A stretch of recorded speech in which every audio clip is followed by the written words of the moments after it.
rise.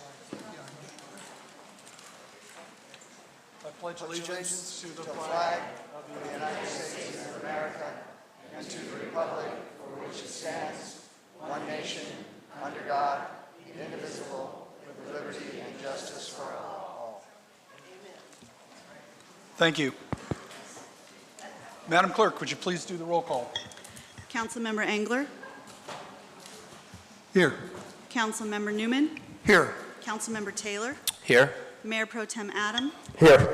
and Mayor McNamee. Here. Council members, any requests for continuances? We're good?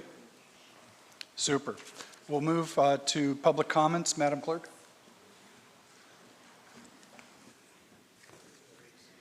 This is the time and place for public comments. Speakers are requested to state their name and community of residence for the record. 27 individuals have requested to speak, and pursuant to council standards, speakers are allowed 3 minutes. A buzzer will sound at the end of the 3 minutes. Thank you. What we'll do again is 3 minutes, and she has a buzzer along with a timer.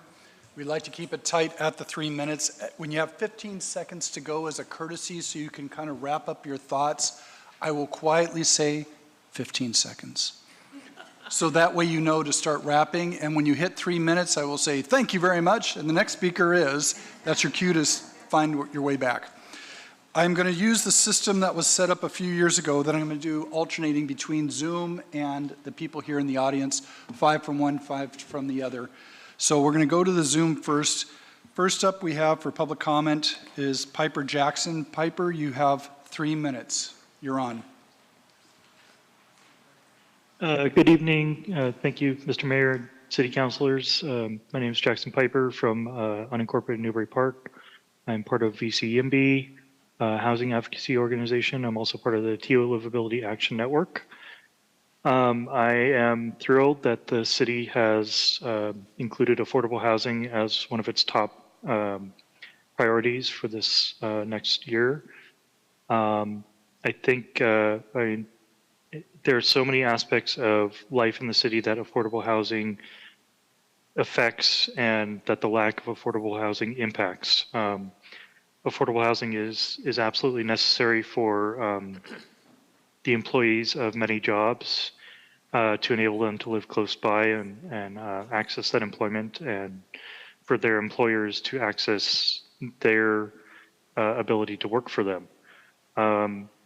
I'd like to point out that in the Thousand Oaks housing element update that was just passed and sent to the state, the data from 2018 showed that 31% of Thousand Oaks residents fell within the low income, which is up to 80% of the area median income and below levels.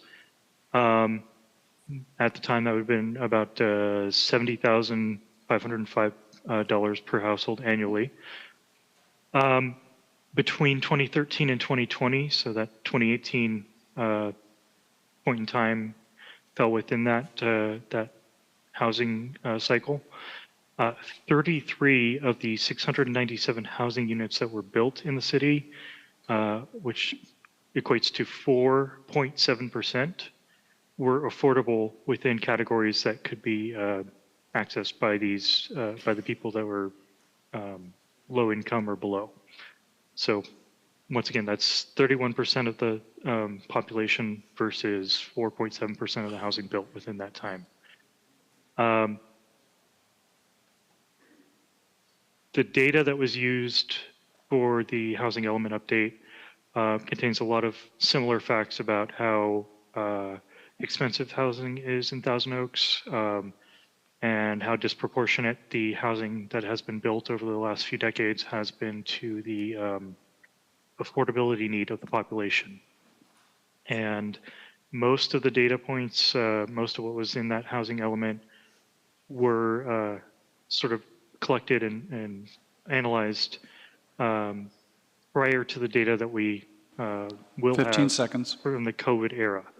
So please continue to prioritize affordable housing as the top goal or one of the top goals. And please do so year after year. We need a commitment long-term of a lot of money and a lot of Thank you, Mr. resources to Jackson. do so. Thank you. Thank you very much. Next up, we have Clint Foltz. Clint, on Zoom, you have 3 minutes.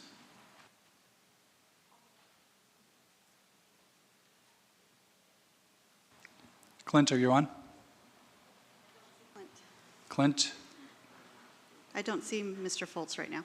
Okay, then we'll move to Effie. Effie, you have 3 minutes. Thank you. Good evening, City Council members. I want to thank you for including affordable housing as one of the top 10 priorities. And I will also speak on why it must be the #1 priority in the fiscal year 2023 to 2024 City Council priorities.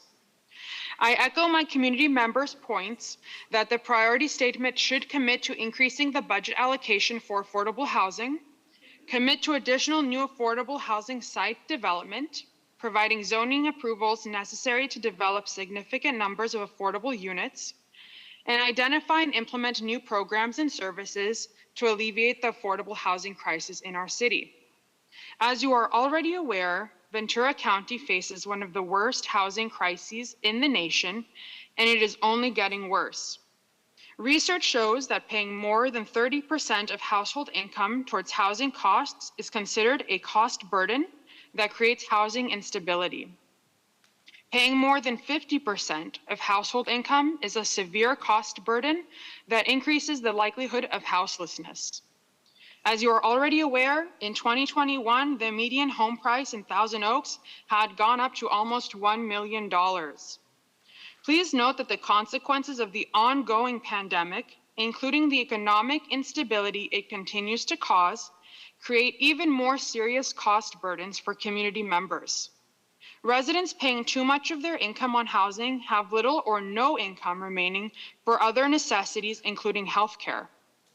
People are also resorting to inadequate, substandard housing arrangements. An affordable home is a human right, and this right must be cemented in our city's policies and actions. Workers have the right to live in the areas they work, families have the right to stay together, and individuals have a right to stay in their homes. Please act on community members' right to affordable housing. It is long, long overdue that our policies meet the needs of the community. Thank you. Thank you. Next up, we have Marvin Sanders on Zoom. Marvin, you have 3 minutes.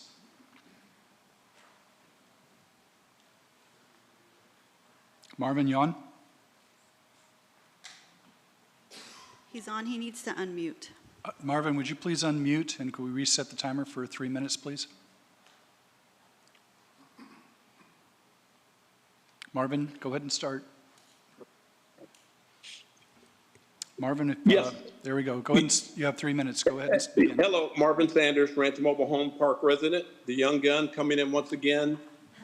Thank you for your time. The phrase we need to hear is senior overlay.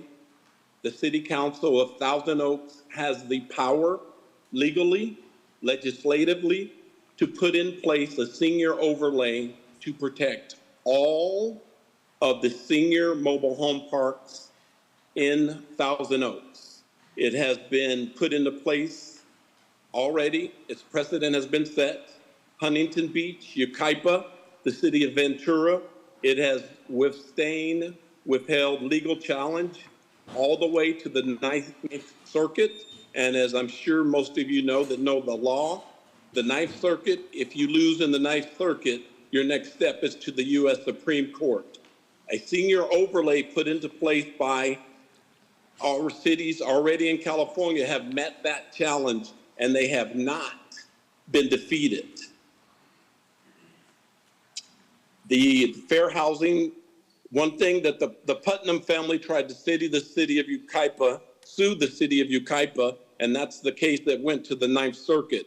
So what we're looking for is the city council, who has the power and the wherewithal to act on behalf of the seniors and the senior citizens to protect the housing, the access to housing. There's a thing called the senior exception. In 1995, Congress put into place the Housing for Older Persons Act, and they took out some language, and the language had to do with owner and manager, and they put in housing facility and community. And I'm sure you defer to the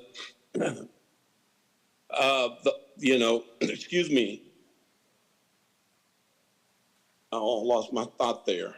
Yes. Anyway, the city attorney can check these facts, and I know you guys defer for the legal aspect, but I'm asking that the senior overlay be put in place to protect all of the senior mobile home parks in Thousand Oaks.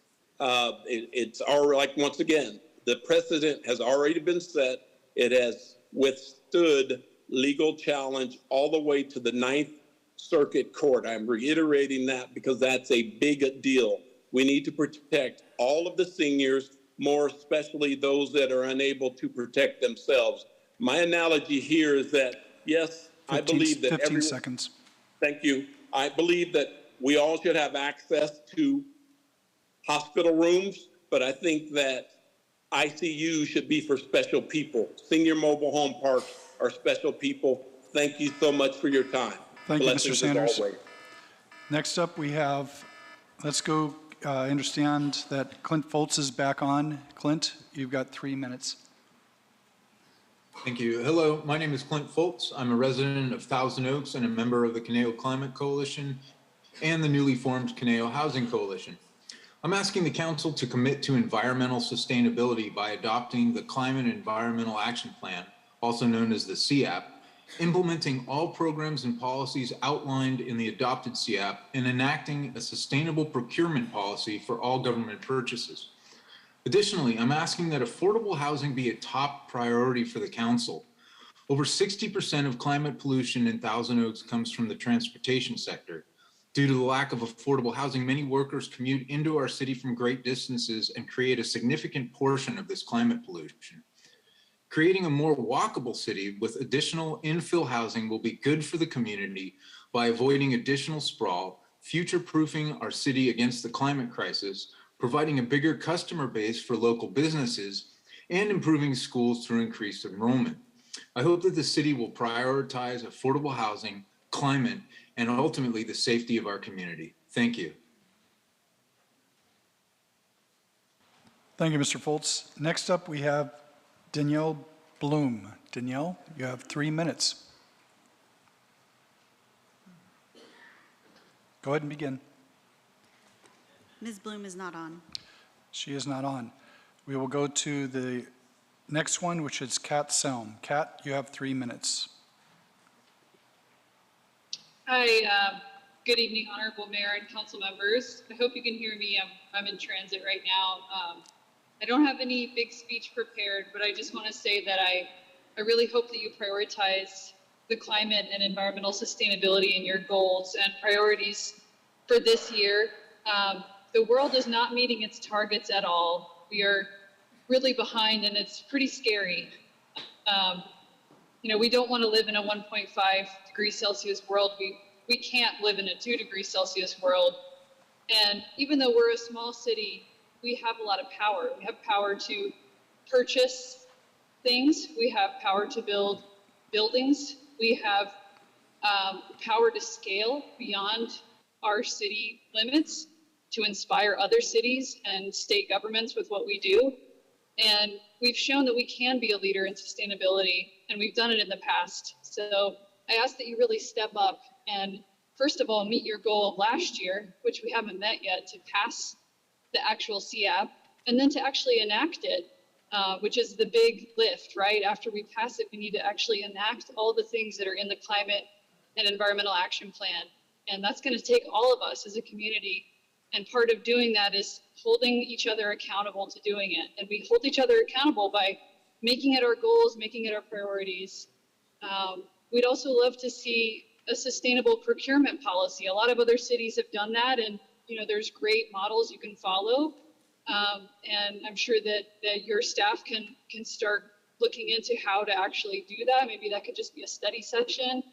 And I think that would really benefit the city and make us leaders in environmental sustainability. And I want to echo the other great thought leaders on this call tonight in calling for more affordable housing and making that a goal and a priority. That's obviously a huge need that you hear about every single month, and it's because we all need it.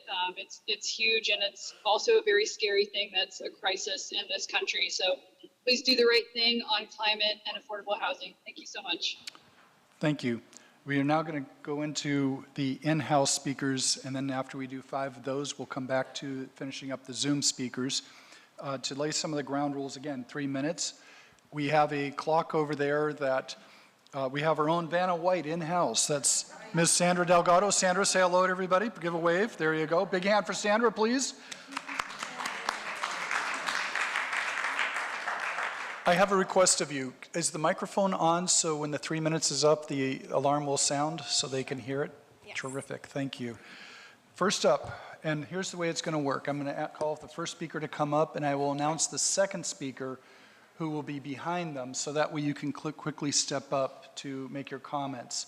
So the first one up right now is going to be George Senko, and right behind George is Kathy Hodge. So George, would you please come on up and speak, and then Kathy, please wait behind, and you will be called up shortly.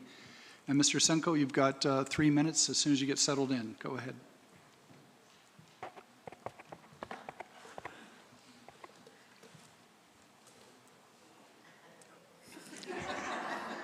Mr. Mayor, Councilman, City Attorney, City Manager, and staff. At the last meeting where I spoke, we were led to believe that the city thought it had no action that it could take to ensure that the Ranch Mobile Home Park remained a senior-only park. Since that meeting, we have researched the issue and found out that the city may create a senior overlay ordinance that will protect all of the senior parks in Thousand Oaks. The Federal Ninth Circuit Court of Appeals has found that out. You have the authority and power to issue these restrictions. I have submitted copies of ordinances that other cities and counties, including Ventura County, have enacted. These cities and counties have recognized the importance of protecting their senior citizens and the quality of their living.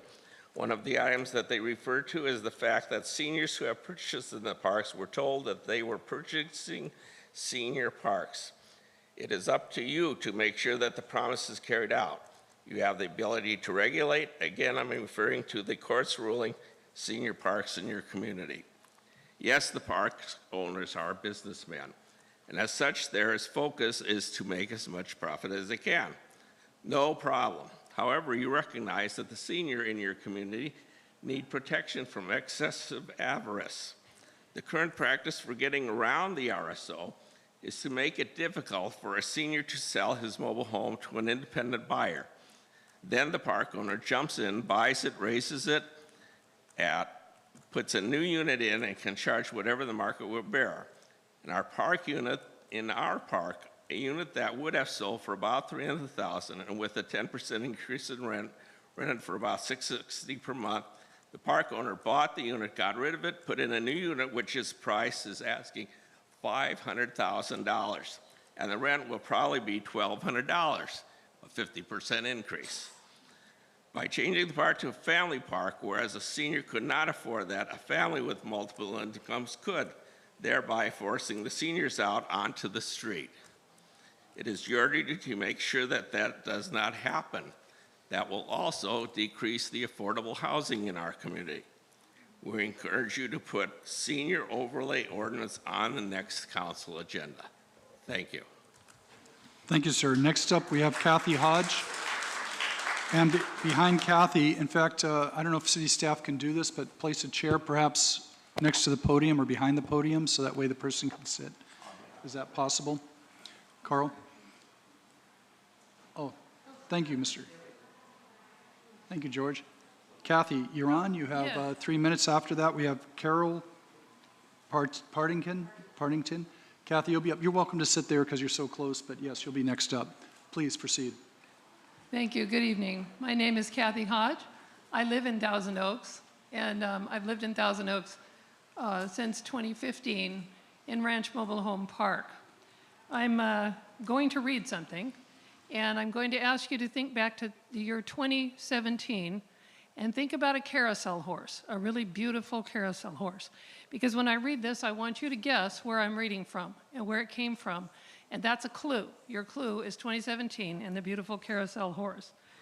This is Article 4, Section 8104-7, overlay zones.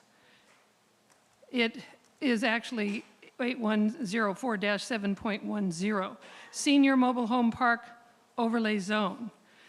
The purposes of this zone are to recognize senior mobile home parks as walkable communities where seniors may live actively and independently among peers, the preservation of those qualities being central to residents' continued health, welfare, and financial stability. B, to recognize that senior mobile home parks provide one of the few housing options within Ventura County available to seniors that are affordable and allow for independent living in a detached dwelling. C, to preserve a significant source of affordable senior housing by ensuring that senior mobile home parks within the unincorporated area may be, there's another clue, may predominantly be available to seniors and are not converted to allow occupancy by person of all ages. And this, also they say that this is fair under the Housing of Older Persons Act, or HOPA. And HOPA says that a senior mobile home park is one where 80% or more of the residents are actually 55 years or older. And in case you didn't guess, in 2017, a beautiful carousel horse was the logo of Ventura County's fair, and a beautiful one that particular year. And this is, of course, from your own county. We're surrounded by various unincorporated areas where the county has already put senior overlay zones over all of the senior mobile home parks. They also go on, and I'm not going to read everything here, but they go on to talk about how the state of California has encouraged this particular practice as well, and talk about their legislative authority. Of course, the zoning authority doesn't go to the county in incorporated areas such as Thousand Oaks. It is the responsibility of the city planning and the city council. And so I am asking that you put this on the agenda very quickly for the city of Thousand Oaks, that you may also create 15 seconds. overlay zones.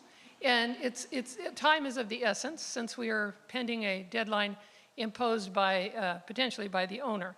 So thank you very much for your time and attention, and I really appreciate it very, very much. Well done. Next up, we have Carol Partington, and waiting in the wings will be Karen Wilburn. Carol, you have 3 minutes. Begin when you're ready. Hi, I'm Carol Partington from Newberry Park. I'm here to present a petition which has been signed by over 2,100 residents of Thousand Oaks. For privacy reasons, their addresses have been redacted, but we can provide them as long as their privacy can be protected.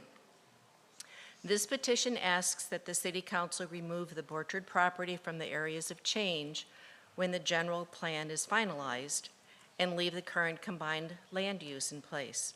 Since its purchase in 1979, the land use has been low-density, residential with an adjoining commercial portion. In the 44 years since it's been purchased, not one development plan has been submitted to the city. Before considering a change in land use, we respectfully expect that the preliminary development plans be submitted, made available for review and discussion before any changes are put into place. Kmart, Daylight, Baxter, Santal, and Caruso were also required to provide preliminary plans to the city even before consideration of an application and making a land use change. This landowner should be held to the same standard. The city will still have the option of amending the land use in the future after a plan has been proposed and reviewed. If the land use is changed, there is no going back. SB 330 will prohibit any future downzoning and limit the city's control to objective standards. City planners will be at the mercy of the state and developer. The city is obligated and has a duty to retain its most legally defensible position against the overreach of the state. The Borchard property was not included in the 2022 housing element RHNA numbers, so the removal will not affect the final state approval. The new general plan promised to retain the character of existing residential neighbors. A change to mixed use here breaks that promise. Our property rights should be considered as well. Already approved changes in the nearby areas of Newberry Park will impact the streets, especially the Wendy and Borchard off-ramps. Please do not look at these developments in a vacuum.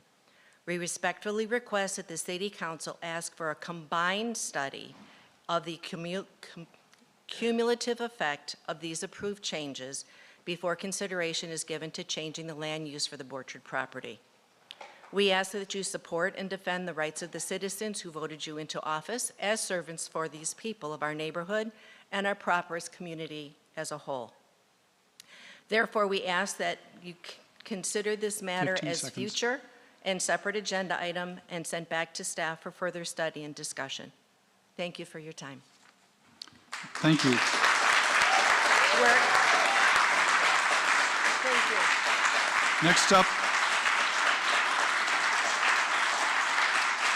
Next up, we have Karen Wilburn, and behind that is Lori Dingman.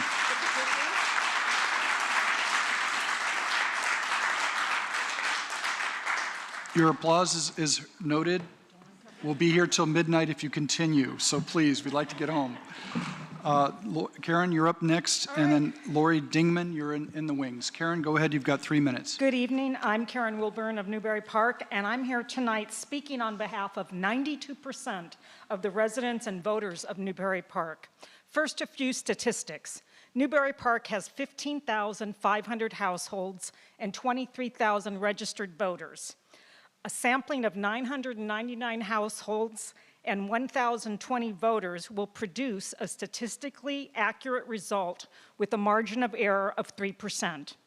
While we collected signatures at public events and email, most of our signatures came from over 40 volunteers going door to door. Each volunteer was assigned an area and given clear instructions to keep track of not only those homes who signed, but those who support a change to mixed use and those who did not want to sign because they weren't familiar with the issue, just didn't care, or had privacy concerns. So our volunteers interacted with 1,108 homes, and the results were overwhelming. 92% signed our petition. Only 2% supported the land use change to mixed use, and 6% were non-committal. That's why I can confidently tell you, you were misled in the 2021 online survey results. There were no shenanigans in our survey, only hardworking constituents doing their civic duty. I want to remind you, we're not trying to take away property rights of this property owner. We are simply seeking not to increase those rights at the expense of our rights, which are equally valid. The general plan update was promised to not impact existing single-family neighborhoods, and this one certainly does. So let me show you a visual of our neighborhood canvas. I hope TOTV can get this. Okay. So this is a map of the area that we canvassed, and we highlighted every home that we had contact with. The red highlights represent those that signed our petition. Okay, sorry. The small black ones represent the homes that support mixed use, and the blue were the people that were non-committal. Out of over 1,000 households, only 25 supported mixed use. Extrapolating out the statistically valid sample also means 21,000 voters in Newbury Park are against mixed use, and only 460 support it. A chart on farther down here shows you the breakdown by area. 15 seconds. Okay, so when you finalize the general plan, we respectfully ask that you search your conscience, not give in to development interests, and you follow the will of the people that elected you. Thank you, and I have handouts for everyone, so you have your own map. Thank you. Thank you.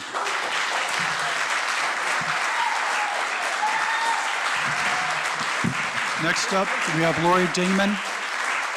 Lori, and then after that, we'll go to Roseanne Allen on Zoom. Lori, you have 3 minutes. My name is Lori Dingman, and I thank each of you for meeting with the many deeply concerned residents of Newbury Park to discuss the proposed change of use on the Borchard flood zone. We realize this is not an agenda item tonight and respect that you have a lot to discuss. However, we do firmly request that you keep the wishes of the overwhelming majority of Newbury Park voters in mind tonight and over these next few months as you discuss the future of the town that we live in.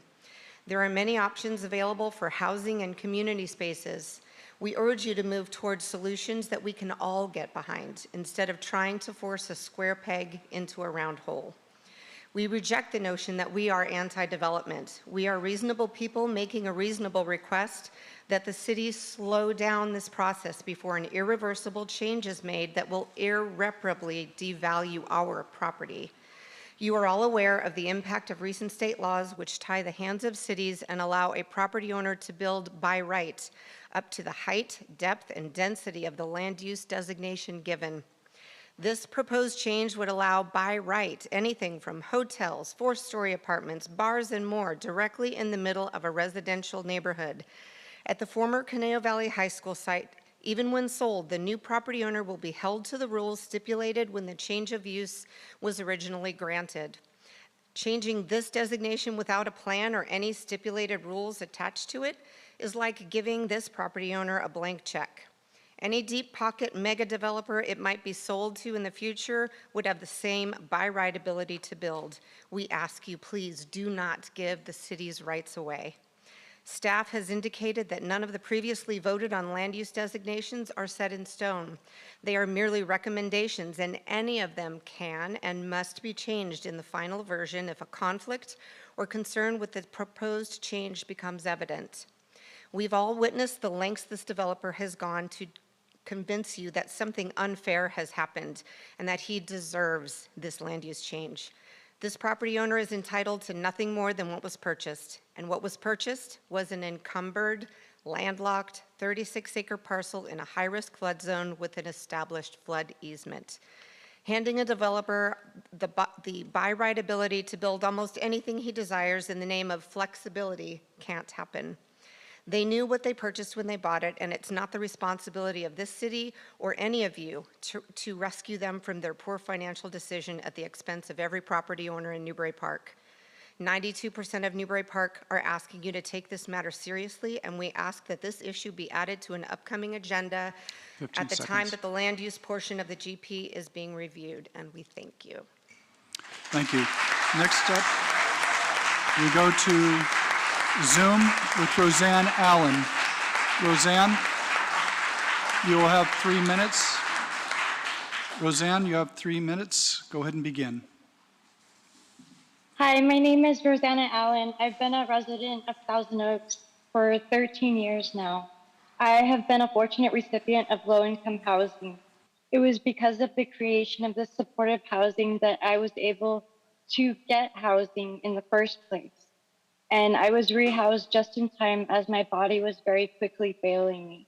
It was because I was able to get housing that I was able to focus and work even harder to get the benefits and health insurance that I had lost reinstated. The doctors and be able to see the doctors and specialists I needed to be able to see. I was one of the lucky ones, but it shouldn't be that way. I do see you have some plans to start addressing the homelessness problem. I'm grateful that the area is a focus, but the need is so great and not many becoming available compared to how many there actually are in this town. Not all of us are fortunate and wealthy enough to be homeowners. There are a lot of people that work very, very hard to have a life in this area, and it's incredibly expensive. If it wasn't for many mansions, I would not have been able to gain and keep the stability that I have now. I have been fortunate enough to say that I've lived here for 13 years. But this foundation is not something that everyone has. And as Maslow says, with one basic needs being met, then they can focus on the other things that they need to do.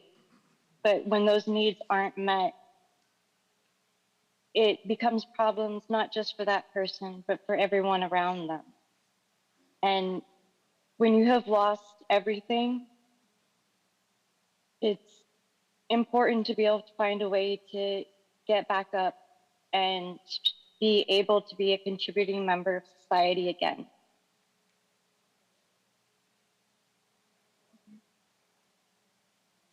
the problem that I have noticed a lot is that Many Mansions works very hard, and they have created things that other organizations haven't able to.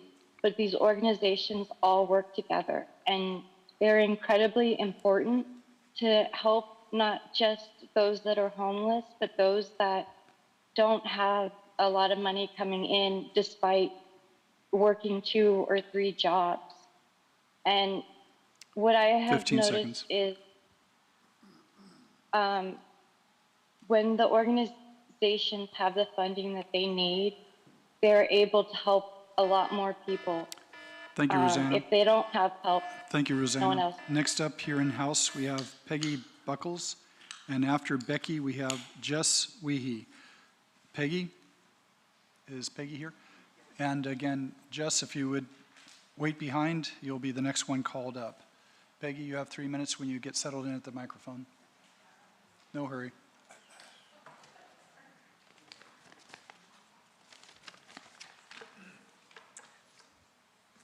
Good afternoon, Council. My name is Peggy Buckles. I'm a resident of Thousand Oaks.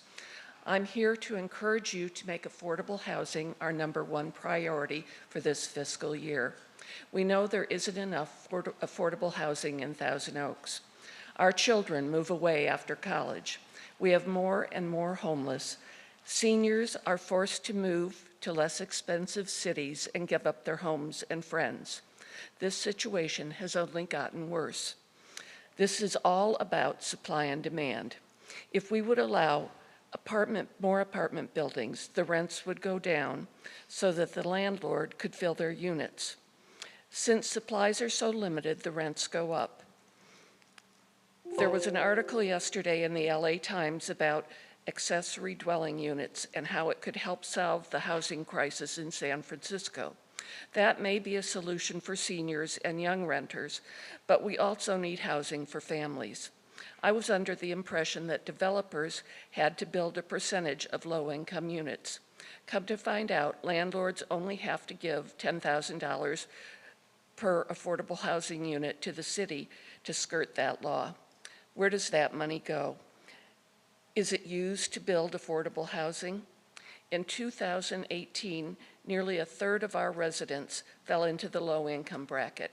In 2020, the median cost of a house in TO was $745,000, and in 2021, it had risen to $950,000. We must work harder to keep people who work in low-income jobs here. It's good for our employers, and it's good for our schools. Please make this our #1 priority. Thank you. Next up, we have Jess Weehee. And after Jess, we have Dashiell Harris. Am I saying the name correctly? You'll be next up. Go ahead, Jess, you have 3 minutes. Okay. My name is Jess Weehee, and I am a Newbury Park resident. And I guess I am one of the 460 in support of the Borchard vision. I was raised here, and I'm privileged to get to raise my own family here now. I understand any development is a controversial topic around these parts, but our council has a responsibility to identify and act on reasonable solutions to crises we are facing.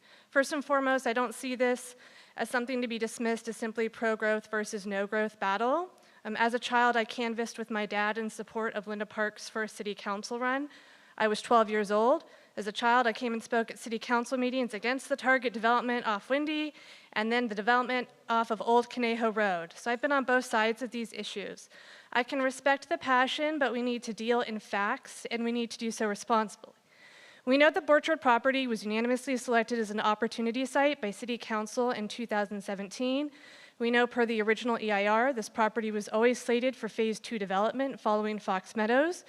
We know that the requirements of the temporary flowage easement placed on the property were met upon completion of the Borchard project back in 2003. We know that this property is not a wetland, and this is not debatable. The U.S. Army Corps of Engineers has provided official declarations stating it is not a wetland.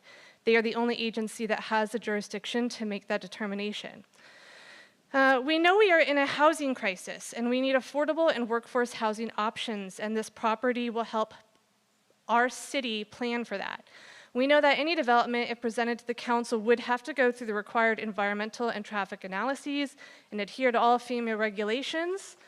We know that Fox Meadows, the adjacent Phase 1 development, had the same land conditions as the Borchard property and was successfully developed upon. We've had 2 visits from this anti-Borchard property activist group to our house in an attempt to collect our signature for their petition.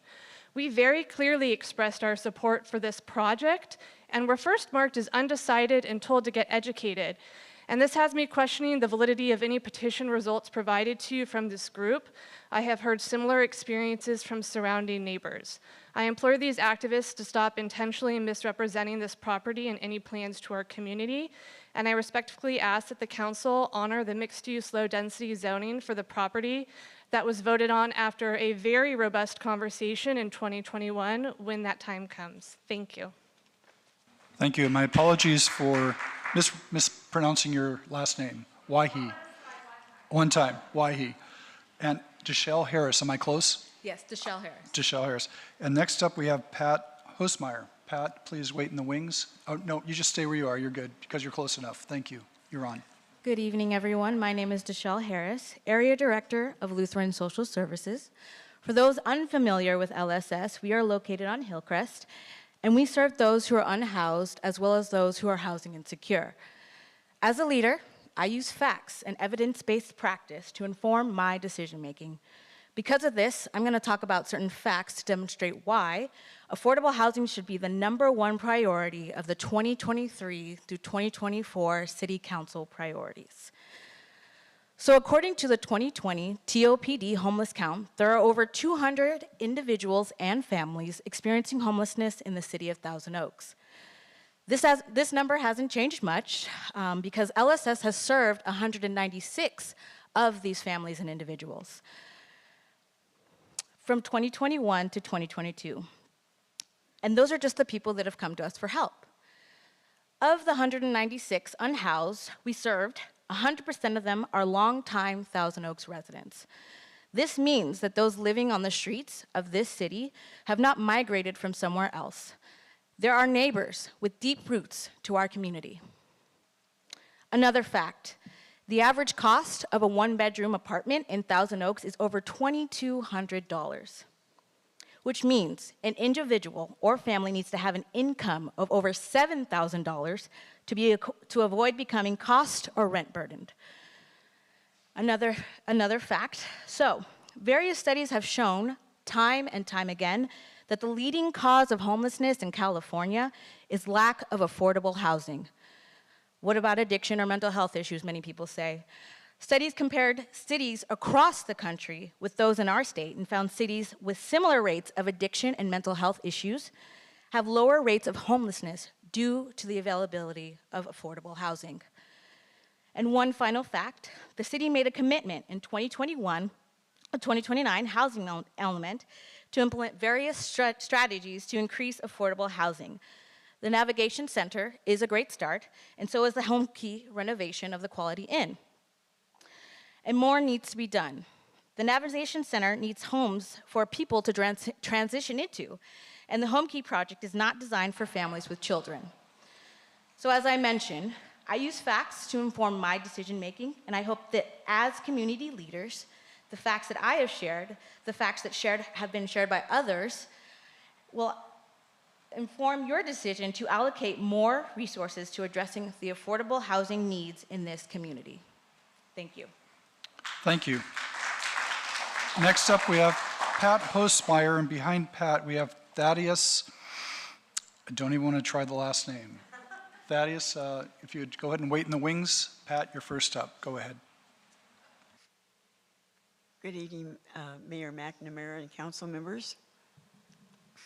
My name is Pat Hostmeyer, and I live at the Ranch Mobile Home Park. I'm here this evening to ask you to enact a senior mobile home park overlay for the ranch. I worked for the previous owner that built the ranch, and the city granted him a permit to build Thunderbird Oaks Mobile Home Park with the condition that Ranch Mobile Home Park be built a senior low-income park. Statistically, there are more seniors now as we are living longer, and it seems that there are less places to find affordable housing. At least 80% of the residents in Ranch are on a fixed income. 40% of those are disabled. I'm asking you to put us on the agenda so that we can ask that you enact a senior overlay for Ranch Mobile Home Park. I thank you for your time. Thank you, Pat. Next up, we have Thaddeus. Is Thaddeus here in the room? Thaddeus, you're up, and right behind Thaddeus, we have Sandy Gill. Thaddeus, you have 3 minutes.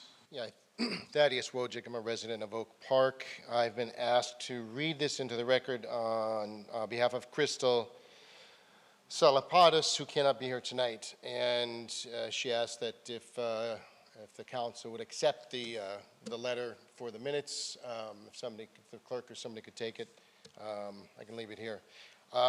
So Crystal writes, my name is Crystal Salapadas. I reside in the North Ranch section of Westlake Village. On March 29, 2023, I attended a Channel Islands District luncheon as co-president of the Westlake Garden Club. I attended this gathering of all of the presidents and board members of the Channel Islands Garden Club District, 8 clubs in all, at the Palms Hotel in Newbury Park. At this event, a man named Scott Horn was given the floor to share information regarding a potential project in the city of Newbury Park that was obviously a point of contention. After his presentation, a petition was passed around the room with the intention of stopping the project because it infringed on the protected wetlands, which of course all of us would be in favor of protecting had the information been valid. In sharing his narrative with other Garden Club members at a subsequent gathering, I discovered that the information presented in order to gain our signatures was in fact incorrect and full of disinformation. Had we been given the actual facts about this proposed project, most would certainly not have signed. I did not sign because I was the next speaker, but had I been seated at the table, I would have misguidedly signed the petition. I realized that this same group would be appearing with these petitions in front of the City Council tonight, and I wanted to make sure that any signatures of Westlake Garden Club members should be expunged because they were not obtained in good faith and peppered with erroneous facts in an apparent design to sway the audience. Although I am unable to attend as I will be out of town, I felt it necessary to speak up so that others will not be given a cause to be misled, especially if it is being said that the presidents and board members of all local garden clubs support these petitions, because most probably do not. As I must be in La Quinta this evening, I have designated a representative to speak on my behalf. Thank you for your time. Crystal Salapadas, Westlake Village, North Ranch. Thank you. Next up, we have Sandy Gill, and after Sandy, we have Susie Rensham, if I'm close. Susie, go ahead and wait in the wings. Sandy, you have 3 minutes. Please begin. Thank you very much. My name is Sandy Gill. I also live in the Ranch Mobile Home Park, and I would like to request that we be put on the agenda as soon as possible to discuss and have you all get us on the senior district overlay to protect us as a continued senior mobile home park for 55 and over. Thank you very much. Thank you. Susie, you're next one up. And after Susie, we have Willard Lubeck. Go ahead, begin. Good evening. I am here also from the Ranch Mobile Home Park and to ask you to enact the District Mobile Home Park overlay for us. We'd really appreciate it a lot. Thank you. Thank you. Next, we have Willard. Willard, go ahead and step up. And after Willard, I have in the wings Jonathan Leon. That's Willard Lupka. I'm a resident of Thousand Oaks. Good evening, council members. Your annual session addressing the city's top priorities and goals is a really wonderful practice. All city councils should do it. Thank you for doing this. I'm a fortunate resident who bought a home more than 20 years ago when more affordable options were available. But as the father of two 20-somethings and as a leader in a local nonprofit organization, the impacts of our current high costs of housing are very evident. The nonprofit is called Buen Vecino, which means good neighbor, which is a member of the Conejo Housing Coalition. I read all of the priorities, and I think they're all important. I couldn't find any that I thought shouldn't be priorities. But I'm here to encourage you to make the affordable housing priority statement stronger and to tie it more closely to the affordable housing plans in your general plan housing element. And commit to using all tools, policies, incentives, and funding available. Here are a couple examples from the housing element. It states that the city will commit to working with local nonprofits to expand affordable housing opportunities, especially to lower income households and those with special housing needs. Continued support for the development of affordable housing, including financial support to affordable housing providers with use of the city's housing trust funds. Upon adoption of housing element, allow fee deferrals on all projects that provide a minimum of 20% affordable units in the lower income categories.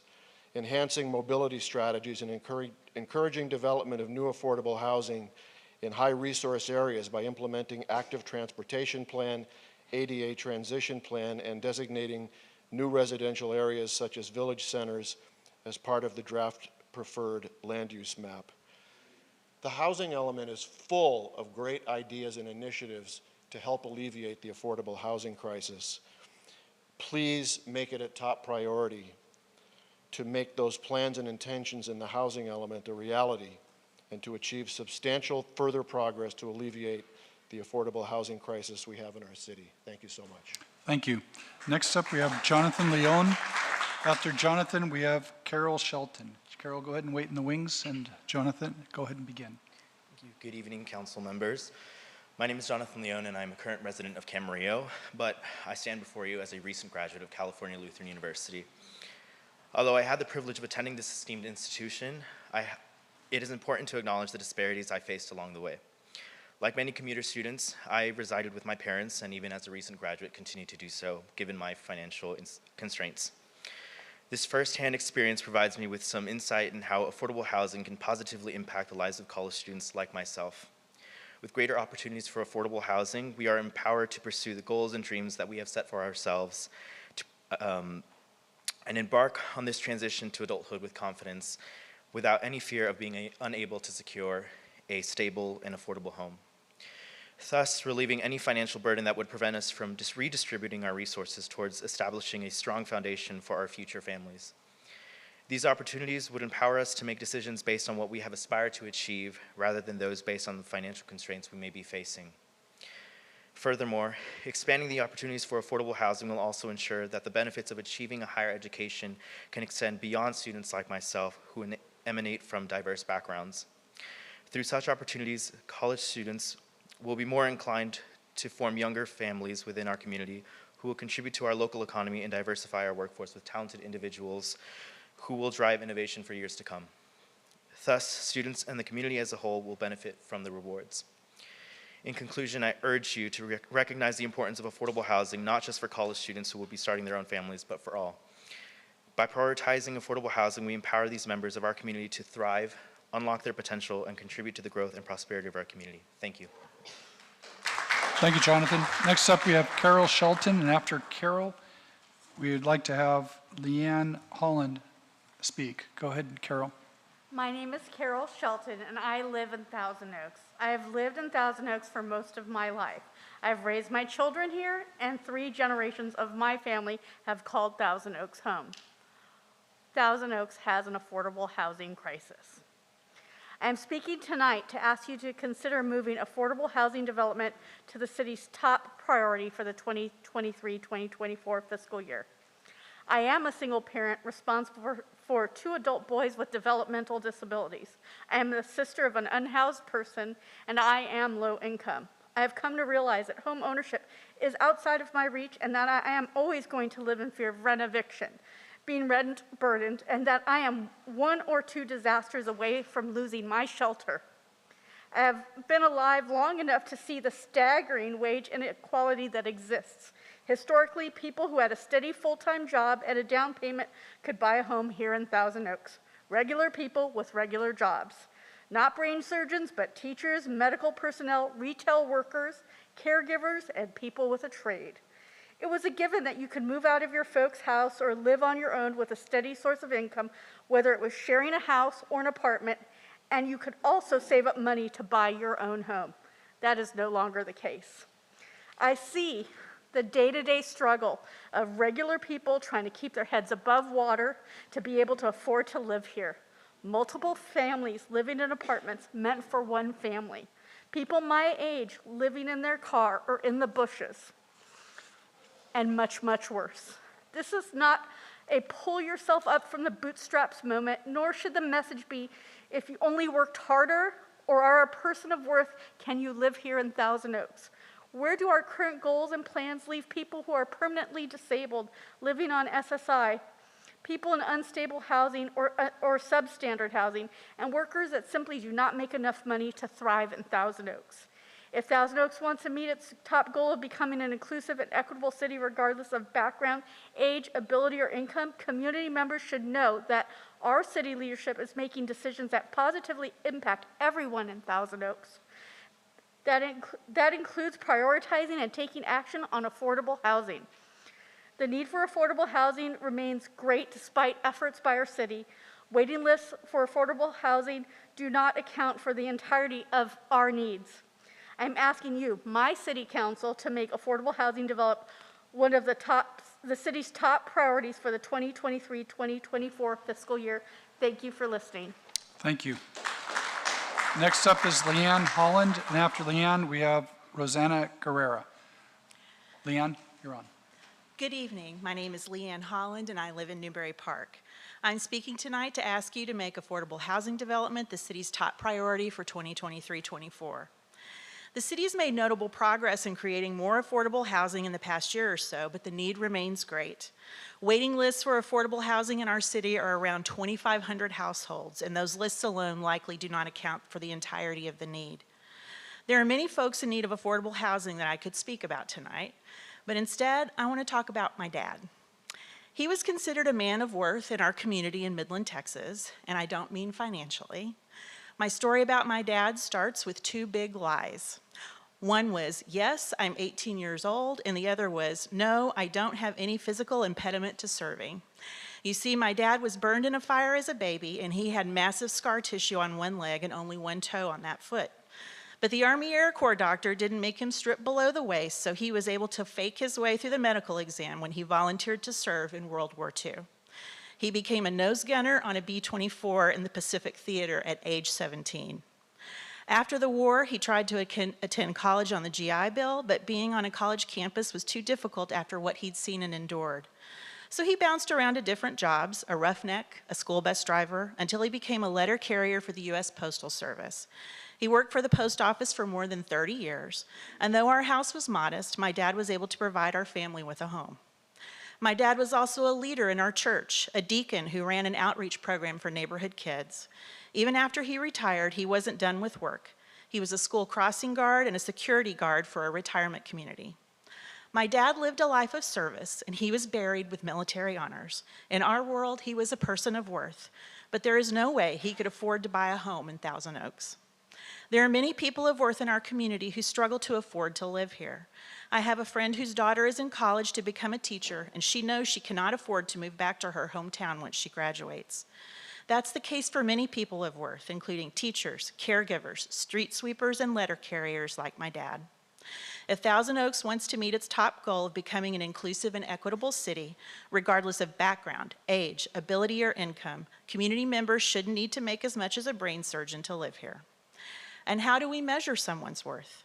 You see, my daughter has developmental disabilities. She's not likely to accumulate either wealth or what society considers accomplishments. But she brings light, laughter, and love wherever she goes, and I think she's a person of worth just because she exists. To whom much is given, much is expected. Council members, you have been blessed with much, and our expectations are high. Thank you for listening. Thank you very much. Next, Rosanna Guerrera, and after Rosanna, we have Wendy Zimmerman. Wendy, go ahead and wait in the wings. Rosanna, you're on. Thank you. Good evening, City Council members, Mayor McNamee. My name is Rosanna Guerra, and I'm a 30-year resident of the city of Thousand Oaks. Thank you, George, and all the senior mobile home park residents for not giving up. I come before you today to address the goals and priorities for the city, and while I'm comforted by the fact that your first and second goals are aligned with my hopes for the city, I did want to address some points to further highlight why, in my opinion, they should be at the top of the city's list.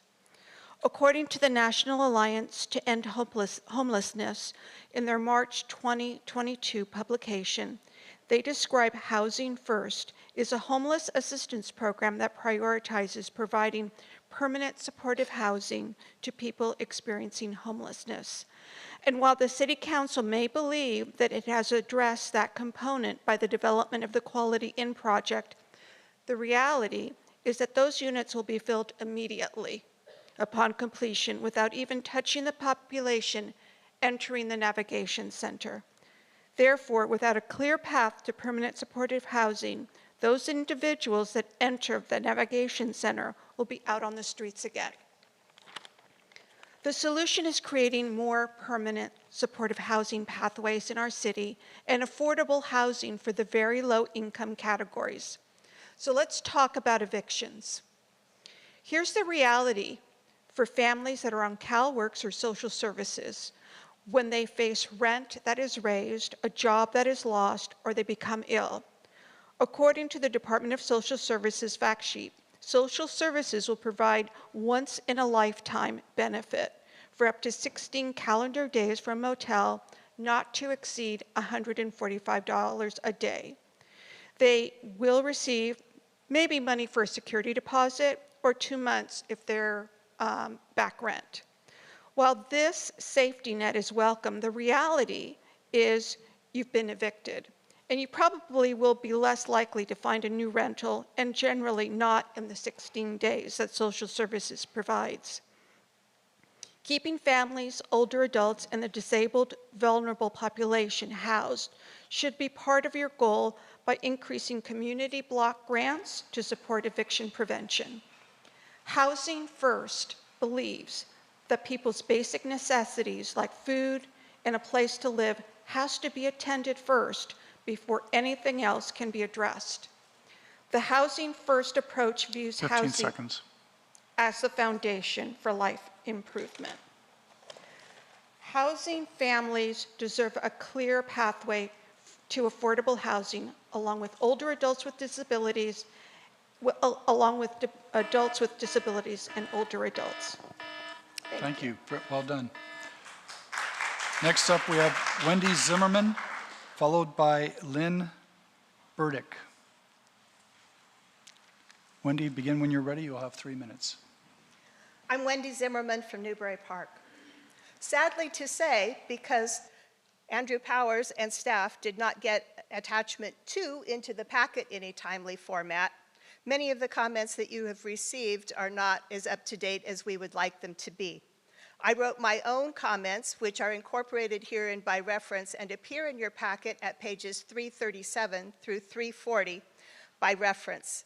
My purpose in speaking to you this evening is to amend my statement or add to my comments based upon receiving attachment 2 so that you can better understand my values and what I believe should be your priorities and goals. I'm starting with the Civic Arts Plaza. The renovations at the Civic Arts Plaza that I believe need to be made are to the programming and to make our offerings more affordable and inclusive. The buildings are fine. We just need to do a better job of putting things that we can attend in those buildings. As to the development in the Rancho Conejo Industrial Zone, we need to make sure that we preserve our public access to the Conejo Canyons open space trail system and keep nature in good shape there. The Conejo Canyon system is one of the best in the Thousand Oaks area. We need to see it. We need to be able to use it. The neighboring businesses need to be kept from polluting it and to preserve wildlife access as well as ours. Just because you can channel people into corridors doesn't mean you can do the same thing to animals and other wildlife. We need to think more broadly about their welfare and habitats. By helping their habitats be healthy, ours will be too. More and more laws in California are based on public transit that works. Thousand Oaks does not have a working public transit system. It goes nowhere when people need it. I've put those comments in my written, but we need to do that because unless we have public transit that functions, We cannot keep up with the demands for housing and other development that needs to happen. It's important that we look to the future and be timely. We need to be professional, we need to communicate with the public, and we need to take actions that foster discussion when it should be held, not with documents that come after the fact. I want to say, staff, shame on you for not making this happen. I've seen it more than once. We need to do a better job, and we can do a better job. 15 seconds. Thank you. Thank you. Lynn Burdick. Lynn, you're up, along with Stephanie Sullivan in the wings. Lynn, yes, Lynn, you have 3 minutes. Go ahead and begin. Okay, thank you. Honorable council members, my name is Lynn Burdick, and I lived in Thousand Oaks over 26 years. I brought my sign with me for some of those folks that were around in 2016. We used this, and Al Adams, you were a part of this, where a decision was made by the council members to a developer who wanted to rezone a property that is currently residential to a commercial zoning, and it was decided that it was incompatible with the neighborhood. So I expect that our leadership to make thoughtful decisions as it relates to the land use zoning decision making. I see that that is a common theme with speakers tonight. We desperately need equity building residential homes, condos, townhouses, duplexes, and single-family homes, in addition to the affordable rentals. I ask that the council members be aware and make careful decisions where there are shenanigans and shell games being played by commercial developers in requesting trading of land zones, and who are never in the business of actually building residential development on the residential land that they own. Resist the commercial development also into the residential areas of our community. Please be proactive in finding developers who can build the necessary equity building homes that this community needs. Don't just wait for proposals to come before you. Please go out and seek what we need as a community. Please maintain a balanced review what is good for the residents who live here and what is good for the city. Don't just look one way over the other. And as the sign says, we're looking for smart growth, okay? Thank you very much. Thank you, Lynn. Next up, we have Stephanie Sullivan. And after Stephanie in the wings, we have Kinsey Flame. Stephanie, go ahead and begin. Good evening. My name is Stephanie Sullivan. I'm Program Manager at Lutheran Social Services, speaking after my colleague, Deshelle. I'm also a resident, and I've lived in the city of Thousand Oaks for over 15 years. I was a student here at Cal Lutheran, both for my undergrad and my master's, and I'm also raising my child in Thousand Oaks. So I'm speaking tonight not only as a representative of my organization, but as someone who's deeply invested in the community, because it's my home, and I care about the people here.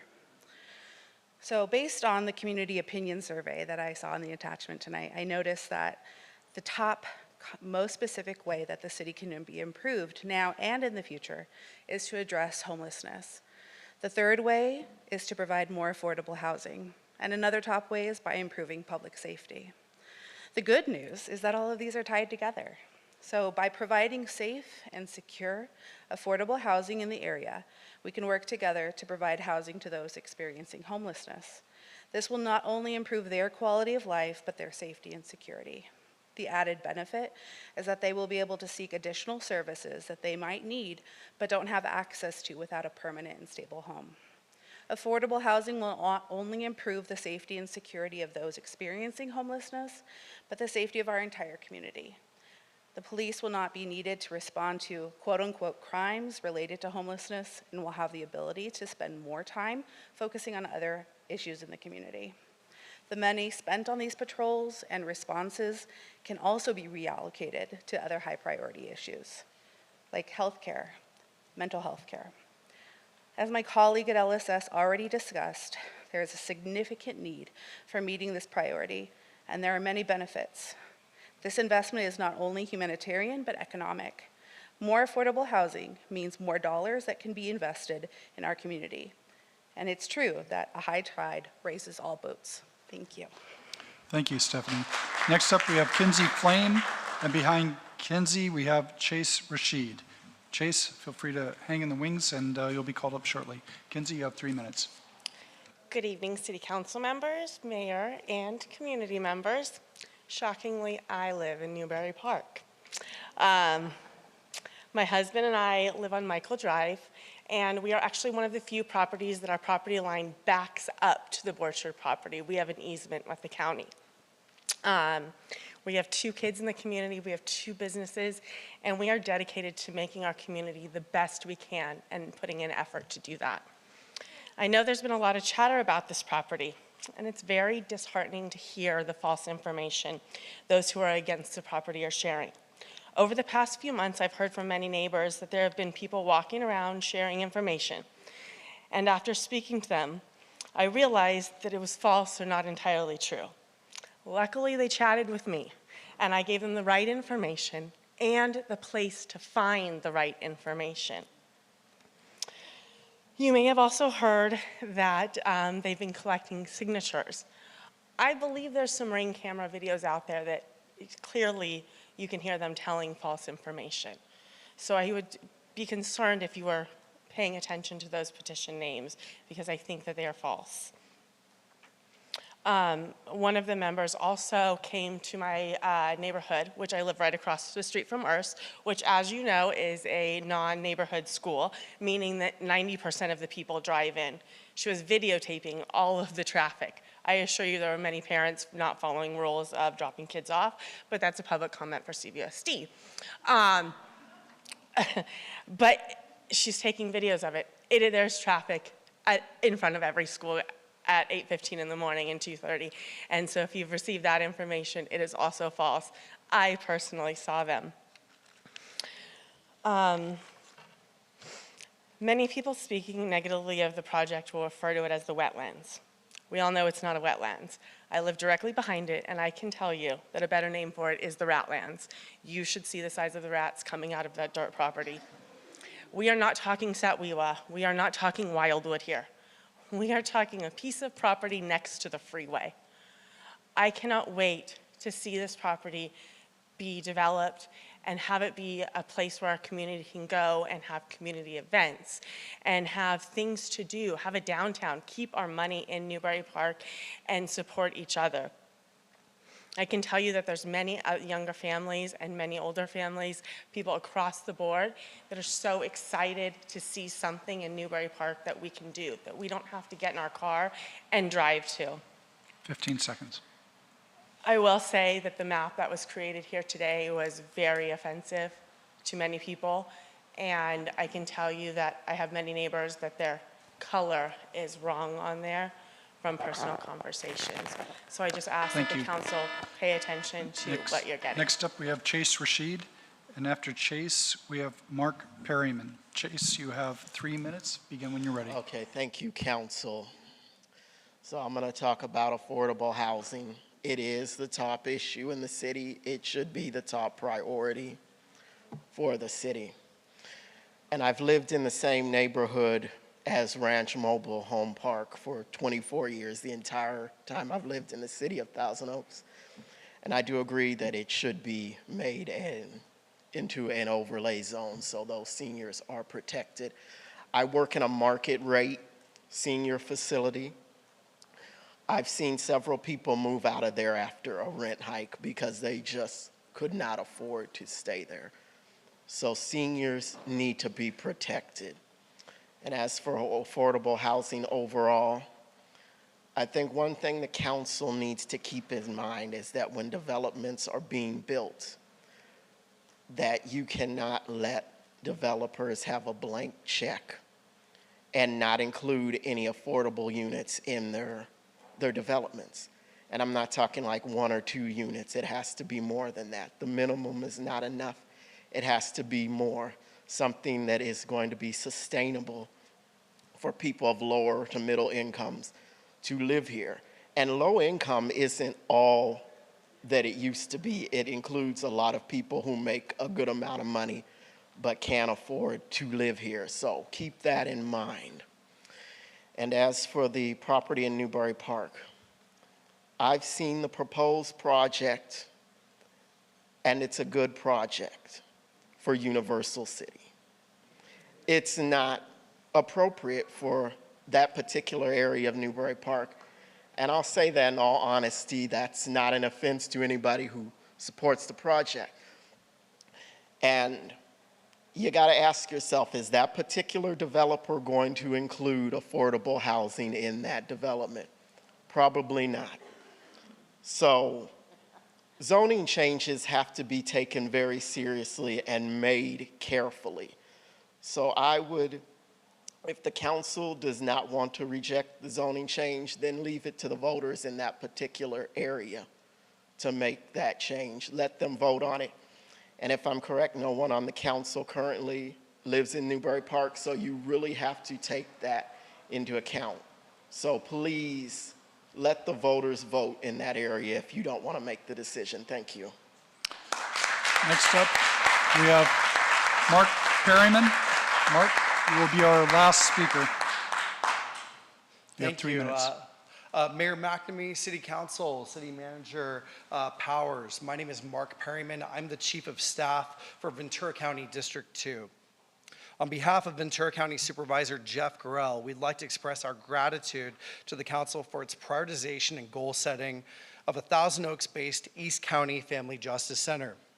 Today, Supervisor Gorell brought forward a motion to the County Board of Supervisors to bring a Family Justice Center, or FJC, based here in Thousand Oaks to support the victims of domestic violence, sexual assault, child abuse, human trafficking, amongst other items. After hearing from the district attorney that additional time would be needed, the Board of Supervisors passed a motion to prioritize the East County FJC effort after completion of the Carmen Ramirez Oxnard FJC. Accordingly, we are still on the path to bring a Family Justice Center to Thousand Oaks, but it will take just a little bit more time than we had planned. We appreciate this council and city management's partnership and the interest in bringing forward a real county service to Thousand Oaks to help our most needy residents. Thank you so much. Thank you. I would like to just conclude the following of public comments is that the beauty of our system of government here in the United States is that your voices are very important. And at the city council levels, they're heard the loudest. You all were very articulate, very polite, and I thank you very much for making your voices heard and your points of view. It's very important to all of us here at the council. We weigh very heavily the comments from the public, and thank you. With that, I'm going to move forward. Mr. Powers, it's your floor. Thanks so much. Mayor McNamee, can you hear me okay? How's that sound? Is that a little bit better? Not yet. If you can bring this mic up. Okay, I think they got it turned up. We'll just put it really close. Great to see everybody tonight. Thanks to everyone for coming and speaking this evening. This is always a great meeting. As several of the speakers mentioned, it's our chance in a little bit less formal setting to have a conversation about the priorities from the previous year and the strides that have been made in those areas. And it's an opportunity for us to, this year, hear our community attitude survey results. We do that every few years, and so an opportunity to hear from our survey researcher on that. We will then be setting our priorities for the year ahead. Council will have a conversation about their goals as we align that with the budget process, and reaffirm your city council norms. So that's kind of the lay of the land for this evening. Our intent to start out with is we're going to do a quick review of our 2022-2023 priorities. As we did last year, we are going to kick those off with staff and experts in those varying areas to provide you with updates. So with that, we will go ahead and get started.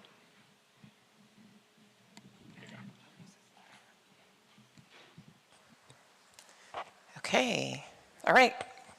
Glad you can hear me. Good evening, Mayor, members of the City Council. I'm pleased to be here tonight to talk to you about the progress that we have made towards your goal of addressing homelessness. City staff has worked diligently and expeditiously over this past year to address your council priority. Exploring options to address homelessness has actually been a priority for this council since 2018. The City Council previously took several steps in addressing homelessness. This included enhanced education and engagement efforts, declaring a local shelter crisis so that our local nonprofit organizations could access funding, and also signing the regional countywide MOU on homelessness.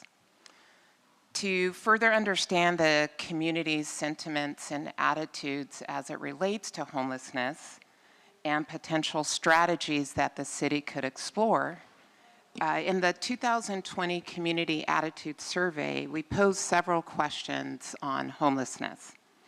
Among some of those questions asked, when residents were asked about city-specific strategies to address homelessness, 59% of residents supported permanent supportive housing, and over 60% of residents supported creating a temporary shelter.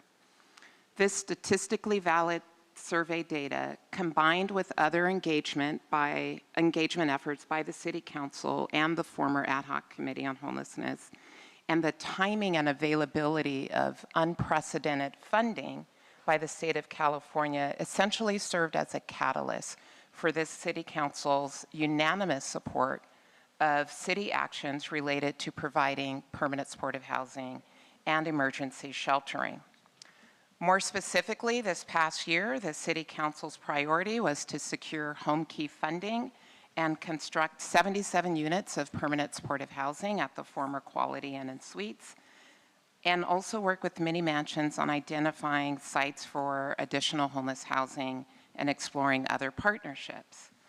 It was just a year ago when I provided an update to the City Council on our progress towards identifying and advancing solutions for homelessness that we were all cautiously optimistic about the State of California Project Home Key Grant. There was no real certainty whether or not the city would receive that funding. And since that time, as you are all aware, we received an unprecedented amount of funding of $27 million to convert the Quality Inn and Suites, which is a conceptual rendering here on the screen before you. In addition, just 1 year ago, there was uncertainty around identifying a location and site for an emergency shelter. We had shared with the City Council that the cost of acquiring property was just astronomical, and the environment at the time just did not lend itself well to securing a site. And since that time, the City Council has also unanimously supported utilizing the city-owned property at 1205 Lawrence Drive as a future site for a navigation center. Each of these projects will be a service-enriched environment where critical services such as linkages and engagement with mental health services and treatment, employment and job development and placement, and inpatient, outpatient substance abuse rehab programs, health clinics, and more. That's just sort of a sampling of the services that will be provided. Although the fruits of your priorities are not visible to the public just yet, the City Council's commitment to affordable housing, permanent supportive housing, and temporary shelter, and the tangible actions that are underway demonstrates your continued alignment with our residents' feedback on addressing homelessness and affordable housing, as you had seen in the most recent Community Attitude Survey, which will be covered by our consultant.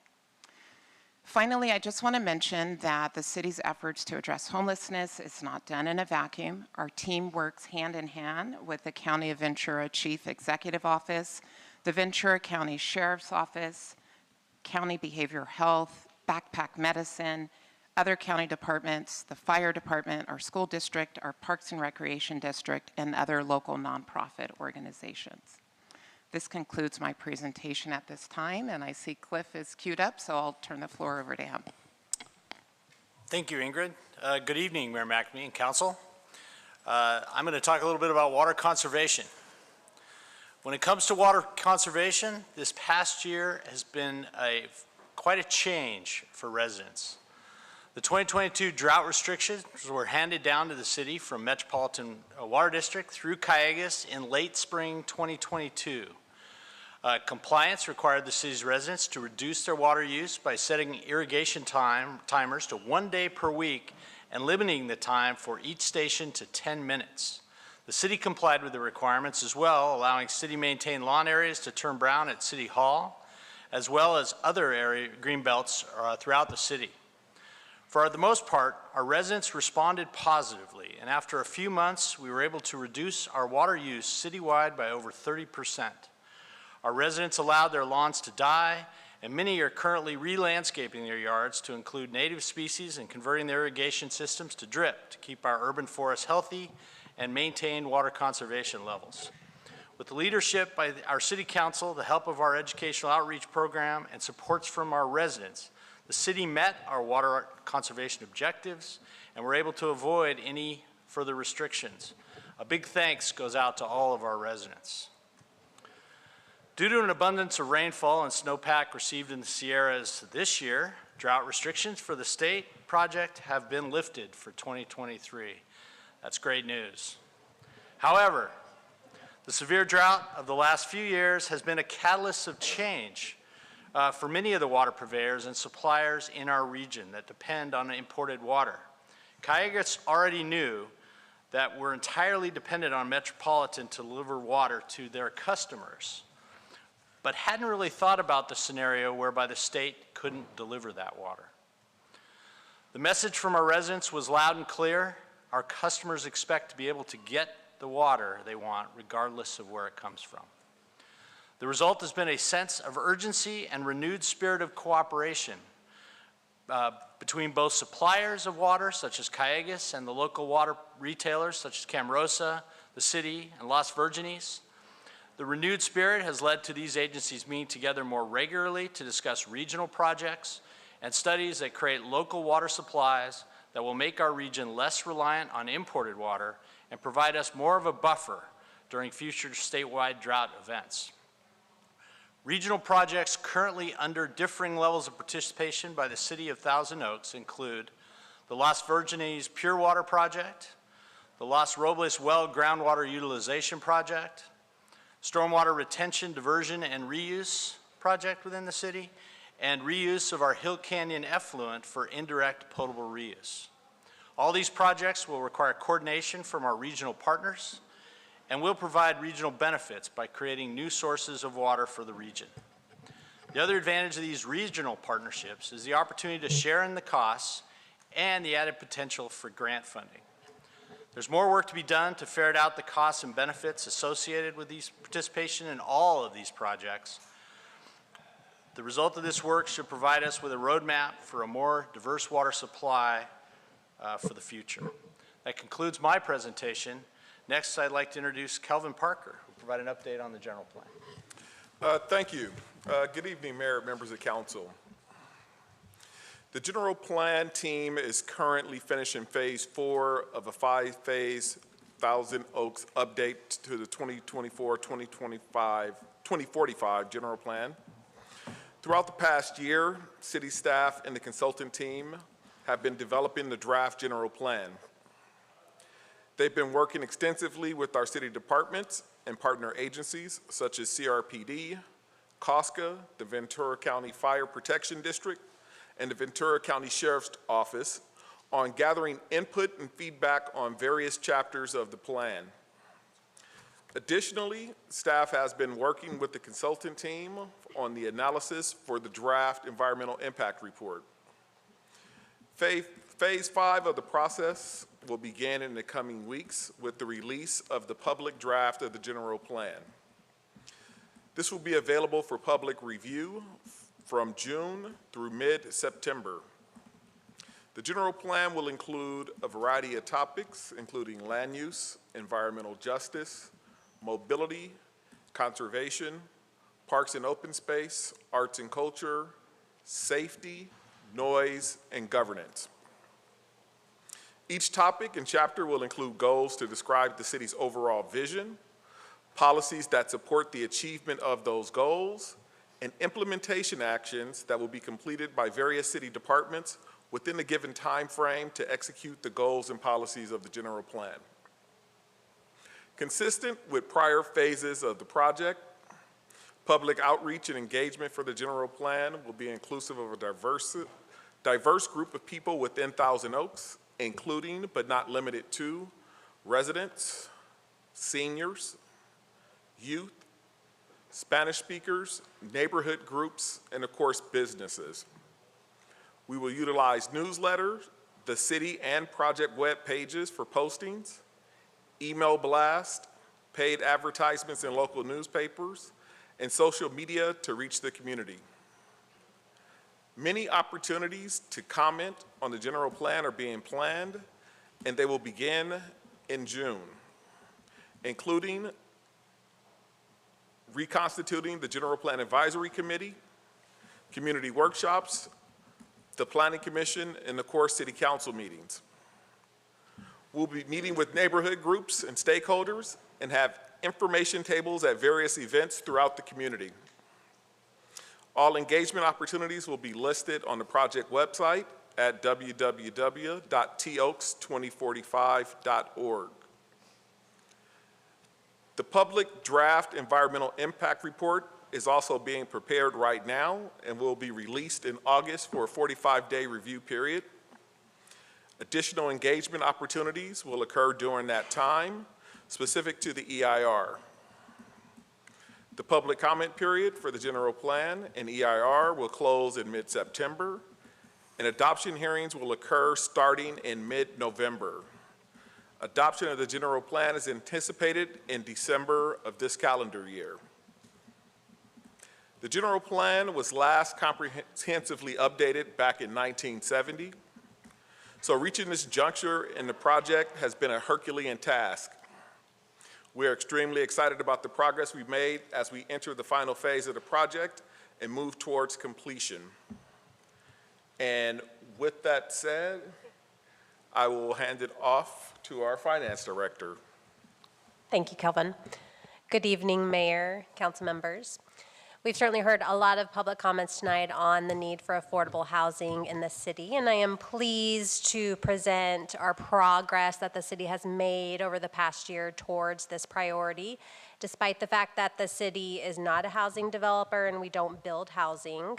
But with an understanding regarding the need for affordable housing in the city, the cost of building affordable housing, and the fact that the city can partner with affordable housing builders, our fiscal years 2021 through 2023 budget set aside over $16 million towards this priority and the homelessness priority. $10 million of that $16 million was used to purchase the Hillcrest site for an affordable housing development. At the November 1st, 2022 City Council meeting, City Council selected People's Self-Help Housing Corporation as the developer for a 78-unit, all-for-sale affordable housing project. On February 28th, 2023, City Council approved the exclusive negotiations agreement and right of entry agreement with People's Self-Help and authorized the city manager to initiate preparation of a dissolution and development agreement.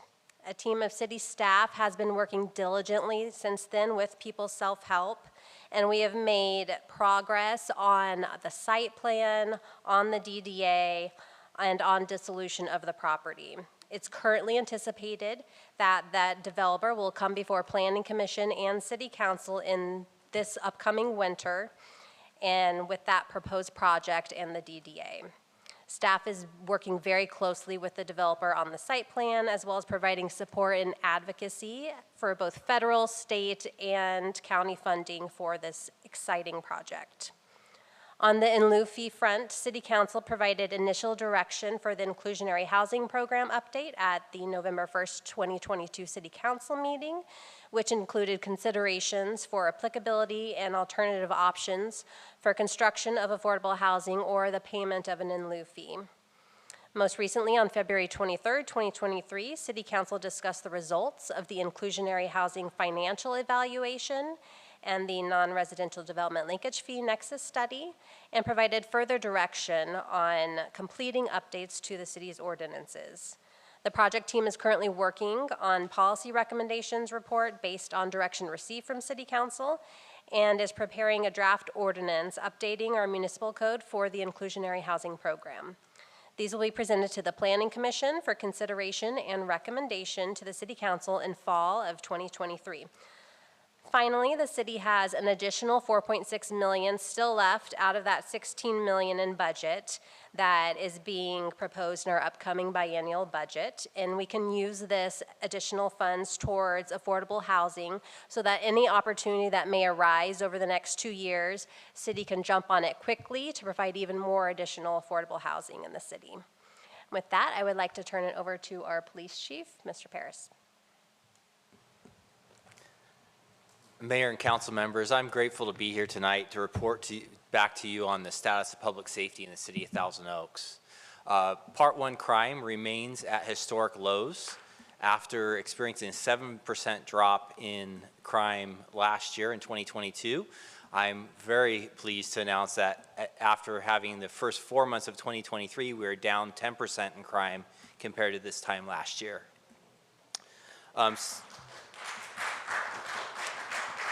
Significant progress has been made in combating transnational theft groups. We've been partnering with our regional and federal law enforcement partners using a task force model leading to a reduction in crime by these groups. This would include crimes such as residential burglaries, organized retail theft, and some trailhead burglaries. In 2022, we had the lowest number of residential burglaries since the year 2000. The city's investment in automatic license plate reader technology has assisted in tackling these transnational theft groups and other crime trends we are facing, which includes organized retail theft and catalytic converter theft. The LPR cameras and partnerships with local regional agencies have been essential to combating these crime trends. The fentanyl crisis is affecting our city as it is all of our neighbors. Although overdoses have increased by quite a bit, fatal overdoses have remained steady, and that's thanks to the county's naloxone program, also known as Narcan, that stopped many of the overdoses from becoming fatal. The Sheriff's Office recently reorganized its Narcotics Bureau, creating a countywide task force to combat the fentanyl crisis. This task force is called VC Focus, and the Thousand Oaks Police Department is a major contributor to its mission. Traffic safety has been a key focus of the Thousand Oaks Police Department. Regular meetings are taking place between the TOPD traffic unit and city traffic engineers to address issues such as speeding and bicycle safety. A motorcycle officer position was converted to a DUI traffic car that is scheduled during weekend, nighttime hours when DUI drivers are more prevalent. Our homeless intervention strategies continue to bear fruit. All of our vulnerable population officers work closely with city staff to address homeless issues and to prepare for the upcoming housing projects. We have worked hard to develop strong partnerships with Caltrans and California Highway Patrol. Those two partnerships have really gotten a lot stronger in the last year. County Watershed and with private entities, each of which has proven to be active partners in addressing encampments in the city. We're in the process of supplementing our 2 vulnerable population officers that are full-time with 4 patrol deputies that will be cross-trained as collateral vulnerable population officers. This will give the city 24-hour coverage of specially trained deputies to address these issues. That will give us the opportunity to provide services and look into these problems 24 hours a day, 7 days a week, which right now, due to scheduling, like on the weekends, we sometimes don't have any coverage for those issues. School safety has been at the top of our list this year. We have worked closely with school board and local school officials to address safety concerns quickly and thoroughly. We have attended numerous seminars put on by the Ventura County Office of Education covering threat assessments and response to active assailants. The bridges of communication built this year were sorely needed as a school district, the city, and the Sheriff's Office responded to several serious incidents in our schools this year, including the recent tragedy at Westlake High School. The Thousand Oaks Police Department is grateful for the strong support of the City Council and City staff that's given us the tools to keep Thousand Oaks one of the safest cities in the nation. Thank you, and this concludes my presentation. I will now pass it off to Helen Cox. Thank you, Jeremy, and good evening, Mayor McNamee and members of the council. I'm here tonight to provide an update on our work in environmental sustainability. Over the past year, we've made significant strides in planning for and implementing sustainability initiatives in the city. In February this year, Council approved a $5.5 million contract to install solar at 6 city facilities. These are the teen and adult centers, our 2 libraries, the venue where we are here tonight at the Los Robos Golf Course, and our transportation center. The new systems are anticipated to meet almost all electricity demand at those facilities. Upon completion of this project, with the exception of the Civic Arts Plaza, all major city facilities will be powered by on-site renewable energy. Other clean investments over the past year include the installation of battery energy storage at city facilities to provide clean, resilient backup energy in the event of power outages and emergencies, to reduce energy costs at those facilities, and to help improve grid resilience through shifting demand to off-peak hours. These installations, which have been entirely paid for by incentive funding, include the Civic Arts Plaza, the city's largest water pump station at Erbs Road, and the Municipal Service Center. SCE recently granted interconnection approval for the microgrid at Hill Canyon, so that project is now moving to the construction phase. In addition, the city received congressionally directed funding of $1.8 million for a microgrid at MSC, contingent upon success of its FEMA grant application. If awarded, this project would move to design and construction in fall this year. To accelerate and support a transition to clean transportation, the city is investing in fleet and public electric vehicle charging infrastructure. To add to the 22 existing charging ports that Council approved in 2019, 14 additional charging ports are currently in construction at our 2 libraries, and 4 others were completed at the Municipal Service Center in 2022 to support electric bus charging. Staff is actively pursuing additional grant funding for more electric vehicle chargers to support community needs. Energy efficiency, renewable energy, and clean transport are important ways in which the city is acting to address climate change. These themes are prominent in the city's draft Climate and Environmental Action Plan. An administrative draft of the plan is under internal review, and staff is conducting data gathering within the community related to the proposed actions. Greenhouse gas calculations, projections, and modeling work for the emissions impacts of proposed actions have been completed and are in review by our consultant.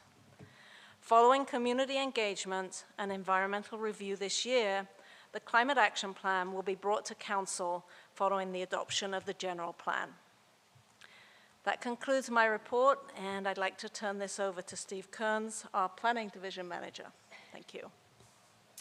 Thank you, Helen. Appreciate it. Can you hear me okay? Good evening, Mayor McNamee and members of the City Council. I am before you this evening to talk about the city's recent pre-screen projects that have been approved or in process. Well, first I'd like to talk about what the pre-screen process is. Just to remind everyone that the pre-screen process was established to be a tool for the city to consider residential projects while we go through the general plan update.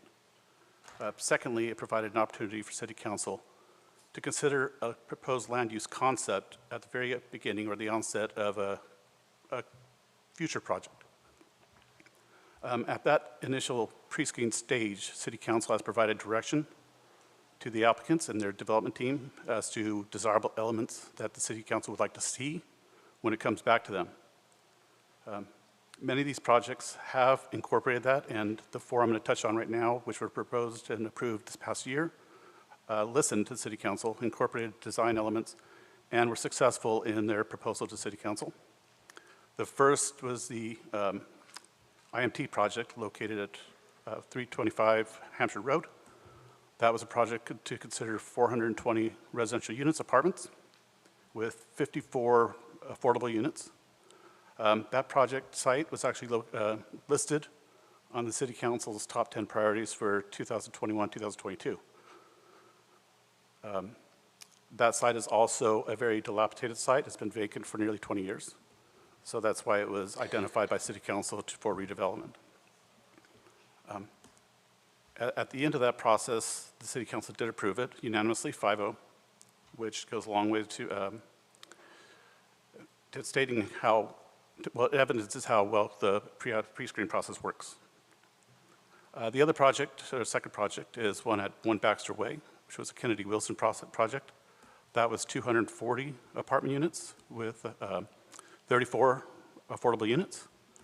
That is going to take place on a vacant portion of the site where an existing industrial office building exists now. There'll be the apartments plus a parking structure. The third project that was approved this year was at 88 Long Court. That's the replacement of an existing underutilized office building with an apartment building containing 73 apartments and 8 affordable units. And that project will help revitalize the western portion of the boulevard, or invigorate, if you will. And the third project is over off of Rancho Canino Boulevard.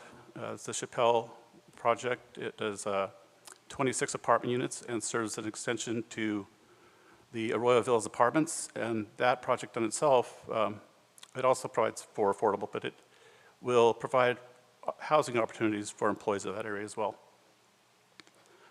This past year, we did have 2 pre-screen applications withdrawn. One on Moody Court, that was 4 apartment units, and another on Thousand Oaks Boulevard at 515 Teal Boulevard. That was 26 units.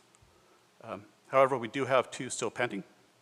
We have one at 2150 West Hillcrest. It's actually a former city hall. That is proposing 333 apartments with 30 affordable units. That will actually be before you on June 20th, so that's well on its way to consideration. The last project we have pending, the pre-screen at least, is at 500 Thousand Oaks Boulevard. That's known as the Nazareth Beacon site. It's vacant. It's near Houghton Camp. It has high-tension towers traversing it. That is 328 units with 40 affordable units being proposed. So those projects are going to come before you in the near future. Well, the near future for the 2150, the 500 after the environmental document takes place. So, with that, I'd like to touch on some of the existing projects that are either under construction. I want to mention that the Kmart site is actually, if you've driven by it, it has construction activity now, so they're moving towards development. The Lakes project, that was 126 apartments. That's going through the plan check process now. It's they're in the structural plan check, so once they get their permits, we expect them to come in and start construction activity on that site. The other, yeah, sorry. The other is the Timber School site. That's 318 units with 24 affordable, I believe. Apologize. The last comment I'd like to make is if you've looked at our boulevard, the 299 project has been constructed. It's occupied mostly. The commercial home component is completely occupied. The residential portion is about 60%, so they're moving towards that. And the 1710 project is fully occupied. The commercial tenants are fully occupied. And Tarantula Hill is obviously a very popular destination. So the boulevard has become inactive, and there's a lot of development that's contributing to that critical mass that they need for a successful boulevard. And these projects, based on your decision-making and your leadership, has come to fruition, in my opinion. So I congratulate you on that. Job well done. All right. It's my honor to present the economic development priority item. Our local economy is strong. having resiliently weathered all the macro level uncertainties of this past year. Sales tax revenue reached $38.1 million, and TOT topped $4.5 million. Our diverse business community contributes to this strength. Of our 4,327 sales tax permits in the city, the top 100 combined tax producers totaled 5.5 million, or over 60%, or totaled over 60% of the total tax generated. This is a blend demonstrates the strength and health of our balanced economy. The City Council's biotechnology-focused economic development strategy has paid tremendous dividends over the past year. We have witnessed a remarkable maturing of our local life science real estate market and growth in the new biotechnology companies and supporting businesses. Alexandria further expanded upon their built footprint and welcomed even more new companies. We expeditiously processed an entitlement for a new 19-acre Alexandria campus at Ventu and Rancho Conejo, a former Amgen property. The site is now pre-graded with full approvals and being actively marketed to new companies and local entities looking to expand, something we are actively assisting with. When constructed, it will be a gleaming addition to our well-recognized biotech cluster. Safely connecting these campuses has been a priority for the city, and we have advanced numerous public improvements, including flash and beacon crosswalks, sidewalks, and intersection improvements in those areas. Companies that have set root in a startup capacity have seen successful clinical trials and garnered tens of millions in additional venture capital funding to support their endeavors over the past year. Westlake BioPartners continues to be a critical anchor in supporting the growth of our local industry. The growth and transformation of Rancho Conejo has also successfully attracted new non-life science corporate investments like Tesla, Frontier Aerospace, Hughes Research Laboratories, and Lucent Technologies. Much work and focus lies ahead as we look to further entitle much-needed wet lab and life science space across the city. 3 entitlement processings of note include multiple buildings of industrial by Chappelle in Rancho Conejo, office to wet lab conversion by Graymark on Via Merida, and Cruzon's proposal for a parking lot to industrial conversion on Lawrence Drive that goes to the Planning Commission shortly. The City Council's consistent and steadfast focus to this economic development strategy is ushering in the next generation of jobs and fiscal strength for our community. I'd like to pass it over now to Nader Hadari. Thank you, Drew. We'd like to speak about public infrastructure and public works. The Public Works Department's continued theme is building and maintaining our key critical infrastructure. Thanks to City Council's continuous support, Public Works has been able to make strategic investments in the city's critical infrastructure to ensure that we build, improve, preserve, and protect the $2 billion portfolio of public works that is contained in the city of Thousand Oaks. This is comprised of streets and roads, bike and sidewalk active transportation, water and wastewater resources, and streetscape improvements, all with the common goal of helping the city's residents and businesses thrive and continue to enjoy a very high quality of life. I'd like to provide some highlights in just a couple of these areas over the past year and a look ahead over to the next year. Pavement management, thanks to the City Council's strong support and ongoing funding of our streets and roads, we continue to be able to invest heavily in maintaining the city's high-quality pavement network, which is the city's single largest asset. This year, we resurfaced over 50 miles of streets citywide, including Lynn Road and Moore Park Road, as part of the 2022 paving program that was completed just 6 months ago. And coming up, we are busy planning the design and construction of the 2024 paving program, which will be another robust project with the goal of keeping the city's streets well within the very good pavement index condition rating. Next, I'd like to touch on active transportation and bike and sidewalk projects. This was a banner year for the city. We completed the large Conejo School Road Willow Lane project, which links Hampshire Road and Hillcrest Drive to Thousand Oaks Boulevard.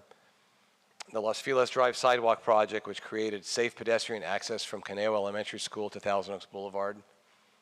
We also completed the Rancho Road 101 bike and sidewalk improvements, as well as several other bicycle enhancement projects during the 2022 paving project.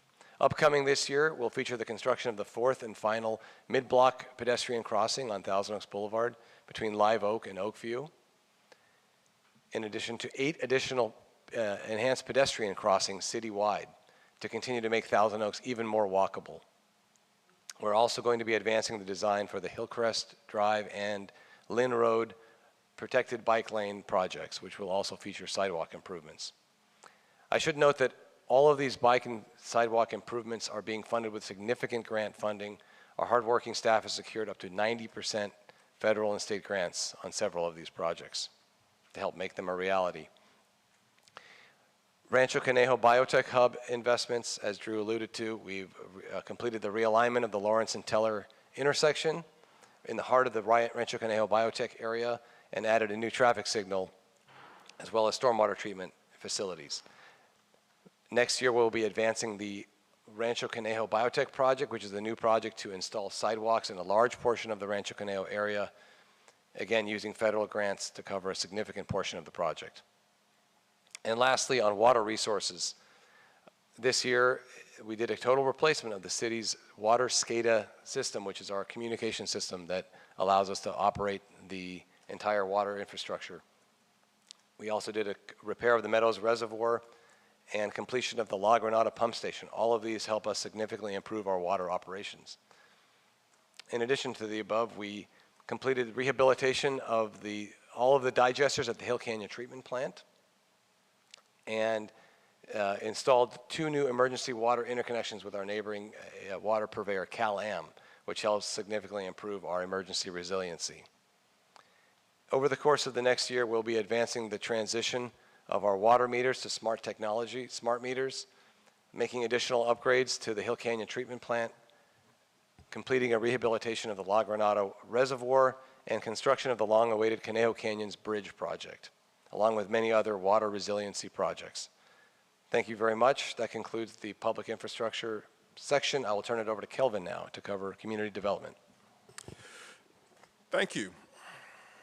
So in terms of community development infrastructure, the most notable project for this period is going to be our land management system. So LMS began serving the public in November of 2022. Since that time, staff has continued to configure additional processes. There's been ongoing system implementation, as well as refined management reporting. The program has proven to be an overall benefit to both staff and the public. And through the LMS system, we were able to gather some data that I'll share with you this evening. In terms of building permit applications, we're currently averaging 840 applications a month, and we're tracking towards 11,000 applications this year. Just in terms of inspections, continuing with the trend that we've seen in building and safety, we're averaging roughly 2,000 inspections a month. We'll inspect more permits this year than we did last year, and we're tracking towards 24,000 on the year. On the planning front, we continue to be equally as busy. Through LMS, we know that we're receiving on average about 84 applications a month, and we will exceed over 1,000 applications a year on the planning side this year as well, and that's consistent with the trend we've seen over the course of the last several years. In code compliance, they continue to be extremely active in the community. On average, being that we're complaint-based code enforcement, we receive 34 new complaints to be investigated a month, and we're tracking 450 for the year, which is consistent with the increase in volume that we've seen in that department over the past several years. In terms of transitioning from the permit center to more online services, we've seen a significant shift in activity on the building side from the public counter to online services. So right now, roughly 60% of the applications we receive on the building side come in through our permit center, with the remaining 40% coming in through the LMS system online. On the planning side, there's been an even more significant shift, with almost 70% of the applications being submitted online now, with 30% coming in through the permit center. So by adding this new element to how we serve the public, it's opened up a new frontier that we have to serve from a staff perspective. Just in terms of increasing efficiencies through LMS, building permits from submittal through final inspection are moving through the system 60% faster than they did before we implemented the LMS process. That's a significant increase in how quick we serve the public from beginning to end. On the planning side, it's been equally successful, with roughly 52% of the processing time being reduced on the planning side. On average, through the LMS system, we're servicing almost 500 customers a month, and we're on track for just under 6,000 customers a year simply on the online services front, with the balance of those customers still coming through the permit center. While we have more work to do in terms of maximizing what we can gain from the LMS system, the program is already paying dividends, and that's what we can see from the reports that we're running since we've been operational from November. In terms of staffing, we've presented to council numerous CDD updates over the course of the last couple of years. And over that period, we've seen a sustained increase in application activity that's continuing into this year. The additional increase in permit activity is fueled largely by state mandates, where they're dictating in terms of the new legislation that they're passing how quickly we must process applications, and we're seeing the largest increase in terms of solar applications and ADUs. The impact of which has a huge influx in applications, which is what we're seeing through the LMS system, which is allowing us to track that better. Staff has continued to serve the public by supplementing services with consultants to assist in processing applications. However, after careful analysis, management proposed key additions to staff to enhance that customer experience. Over the course of a 2-year budget cycle, by adding key staff to process permits and applications on the front end in terms of permit processing, and that's counter staff and actual plan checkers in the building department. And then in the second year of the budget, on the back end in terms of field personnel such as inspectors to handle that increased workload in terms of inspection, we believe we can continue to maximize efficiencies and reduce the processing times for applications across the board. With these strategic maneuvers from LMS to adding key additional staff, we believe that we can continue to serve the community in the manner in which they become accustomed, which is at an extremely high level. That's what staff strives for, that's what the community expects, and this allows us to get there.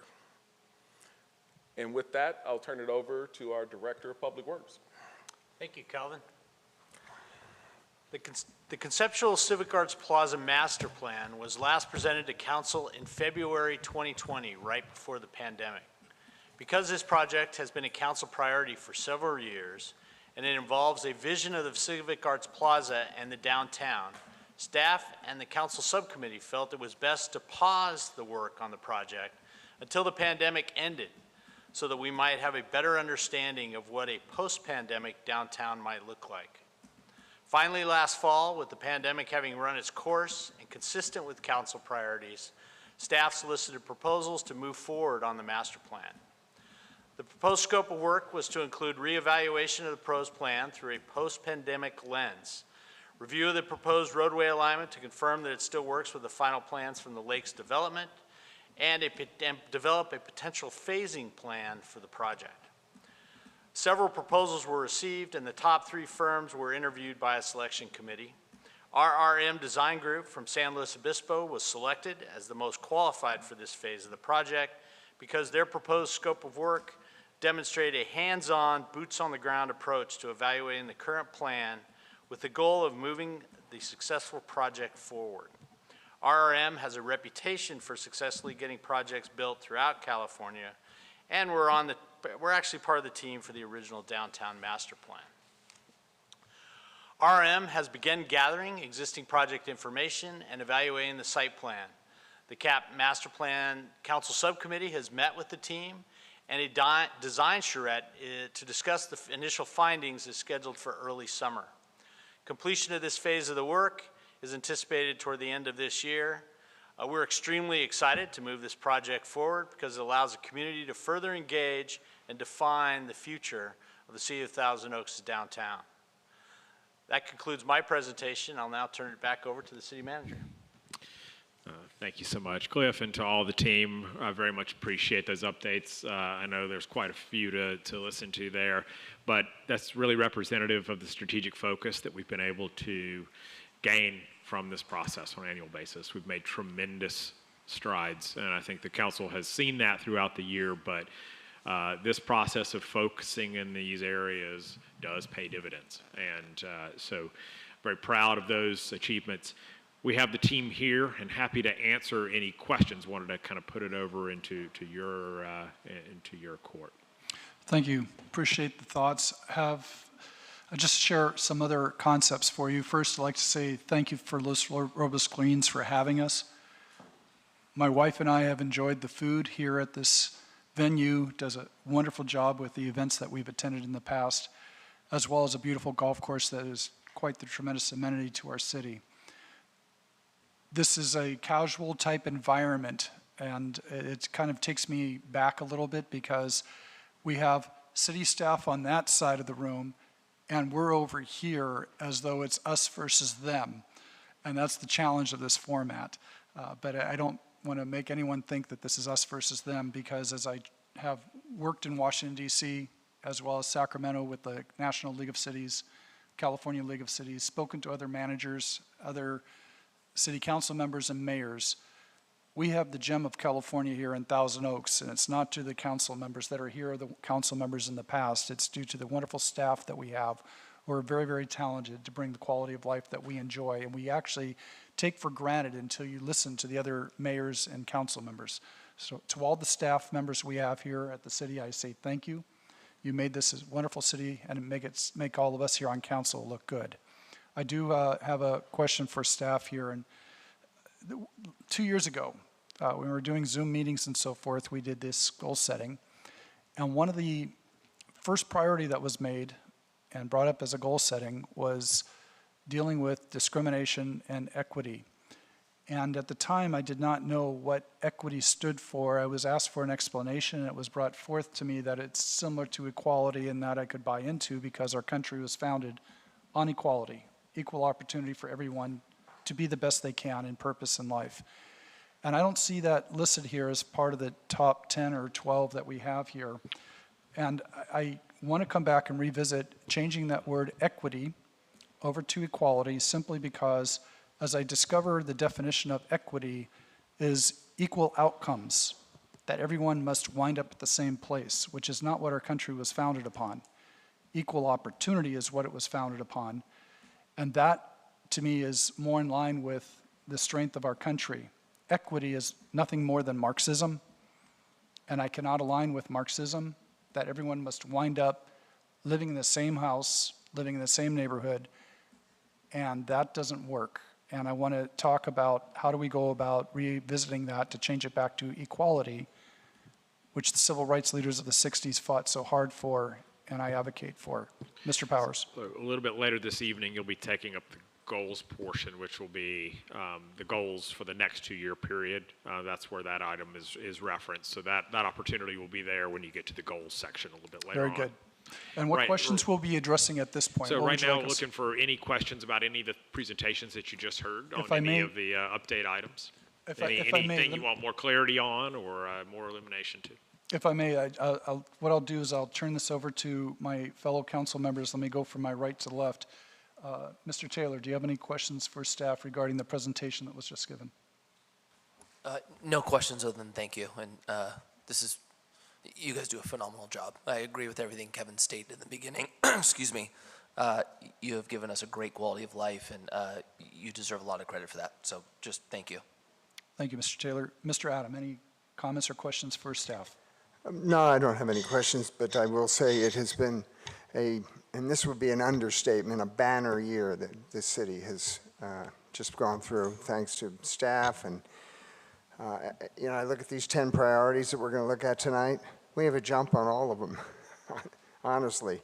And it's really just a question of continuing the work that we've done in the past on the priorities that we're looking at this year. So great job, and I'm looking forward to going through the priority exercise. Thank you, sir. Mr. Engler. Thank you. Thank you, Mr. Mayor. Just a couple of things. In terms of, this is going to be a banner year. We have our general plan coming to fruition this year. We have our inclusionary housing positions that we're going to be taking this year. A lot of good things coming. I have one question on our other large item that's coming before us is our climate, is our CEAP, our Climate and Environment Action Plan. Will that also fold in with code changes and that sort of things that we can work for our buildings, and that wasn't mentioned tonight? So, as Dr. Cox mentioned, the CEAP will be, it's part of an implementation document, so it'll follow the general plan. So we anticipate that happening early next year. Mr. Newman. Thank you, Mayor. I too have no questions, but a lot of gratitude for the depth and the detail that staff went into this evening. All of us on the council and all residents owe a debt of gratitude to having a very competent and community-minded staff, and I want to express my gratitude for that. Thank you. Wanted to ask again, best point for this discussion about the South American burglary groups. At what point would you like that discussion to take place? So it's probably best when we have public safety as one of the priority areas that we're going to get to in that discussion. That would be the best spot to talk about the wording you guys want in that zone. Excellent. So we've addressed the questions. If We'll I move to might, next steps. as Go we ahead. begin to transition, the next step is going to be our community attitude survey presentation. But I wanted to just quickly sort of build on the comments, appreciate the positive feedback, but I also wanted to remind the council that successful municipalities are all about alignment between the council and the administrative function that runs it. Council setting that policy, and the administrative function implementing that policy. And so, I've worked in 3 municipalities. Collectively, between our executive team, there's a lot more on there.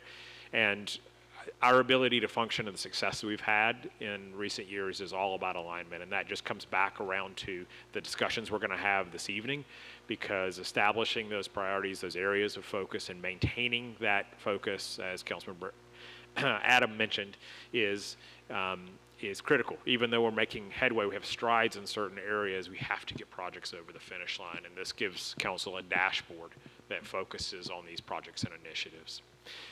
Before we transition to community attitude survey, I did want to acknowledge that our new deputy city manager is slipped in here in the back, Akbar Halakan. Just wanted to acknowledge that he's here. Please stand, sir. He had a we have a good look at you. Akbar had a long city council meeting in Ventura last night, so he couldn't get enough. He thought he would drop in, and we're really excited to have him join our team starting later next month, adding to an already very strong team. I'm super appreciative that he took the time to be here and kind of get a head start on some of the big things for the year ahead. Please, a big hand for our new assistant city manager.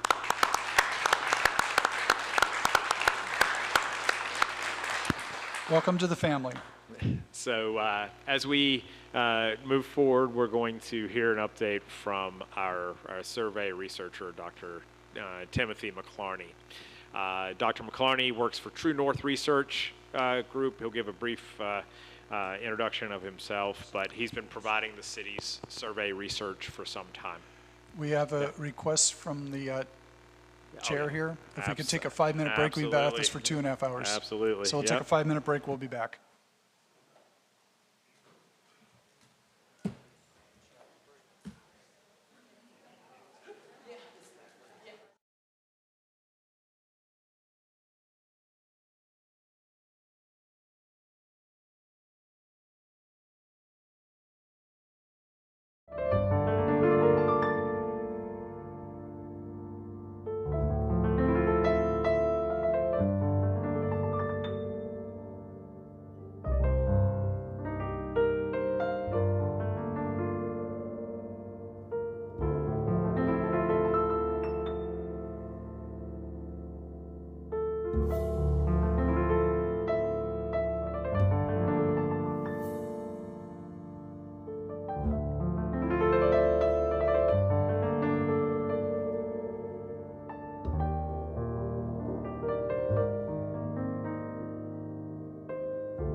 Tim queued up. We're all ready. Is Tim all ready to go on Zoom? Great. As the council's getting seated, again, going to introduce our survey researcher, Dr. Timothy McClarney with True North Research, one of the preeminent research firms in the state doing work for a lot of different agencies and municipalities. And he's done our survey research for a number of years, allowing us to compare that data over time. And this is a really powerful tool that the council has committed to over the course of at least recent history here, so that you can receive some statistically valid data on areas that are important for your constituents. And so with that, I'm going to pass it over to Dr. McClarney.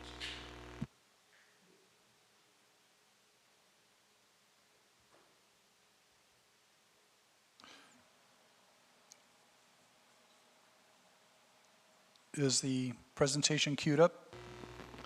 Yeah, we've got the presentation queued up. Do we have Dr. McClarney is going to be presenting via Zoom? Hold on, Doctor. We're trying to get you on board.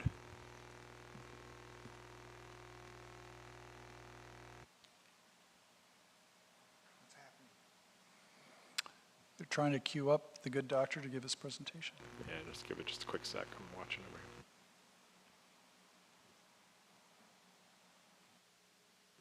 Dr. McClarney, can you say something? Can you hear me? Yes, thank you. Excellent. Please begin. We can hear you. And so I had also shared my screen with a PowerPoint. I'm just wondering if you can see it on your end. We can. We've got it. Okay, great. Well, thank you. Good evening. I appreciate the introduction, Drew. And the one thing I would add is that, over the past 20 years, we've specialized in working with municipalities as well as other types of public agencies on these types of surveys. To date, we've designed and conducted over 1,200 research studies for public agencies, in addition to having, been the city's research partner for well over a decade. And so I mentioned that mainly because as I go through tonight's presentation, I might make reference to how what we're seeing in Thousand Oaks compares to what we're seeing in other communities at this time. And so I just wanted you to have a sense for the experience base from which I'd be speaking. I also welcome questions from council as I go or at the end, whichever is your preference. And so we'll go ahead and launch into the PowerPoint here. And by the way, this is a summary of what is a much more detailed report that is available on the community survey for those who are interested. So when we do this study for the city every few years, it's really designed to be both a community needs assessment tool as well as a performance measurement tool. So it's an opportunity to understand what are your residents' needs and priorities and preferences with respect to the service facilities you provide as a city. So what are their needs? Once you understand what their needs are, we flip it around and to measure how well the city is performing in meeting their needs. So in what areas are you exceeding residents' expectations? What areas are you meeting their expectations? And where might there be some opportunities for improvement? It's always also important. Doctor, could you hold tight for just a moment in your presentation? We're having, it sounds like you're speaking to us from the bottom of the ocean, so hold tight just a second.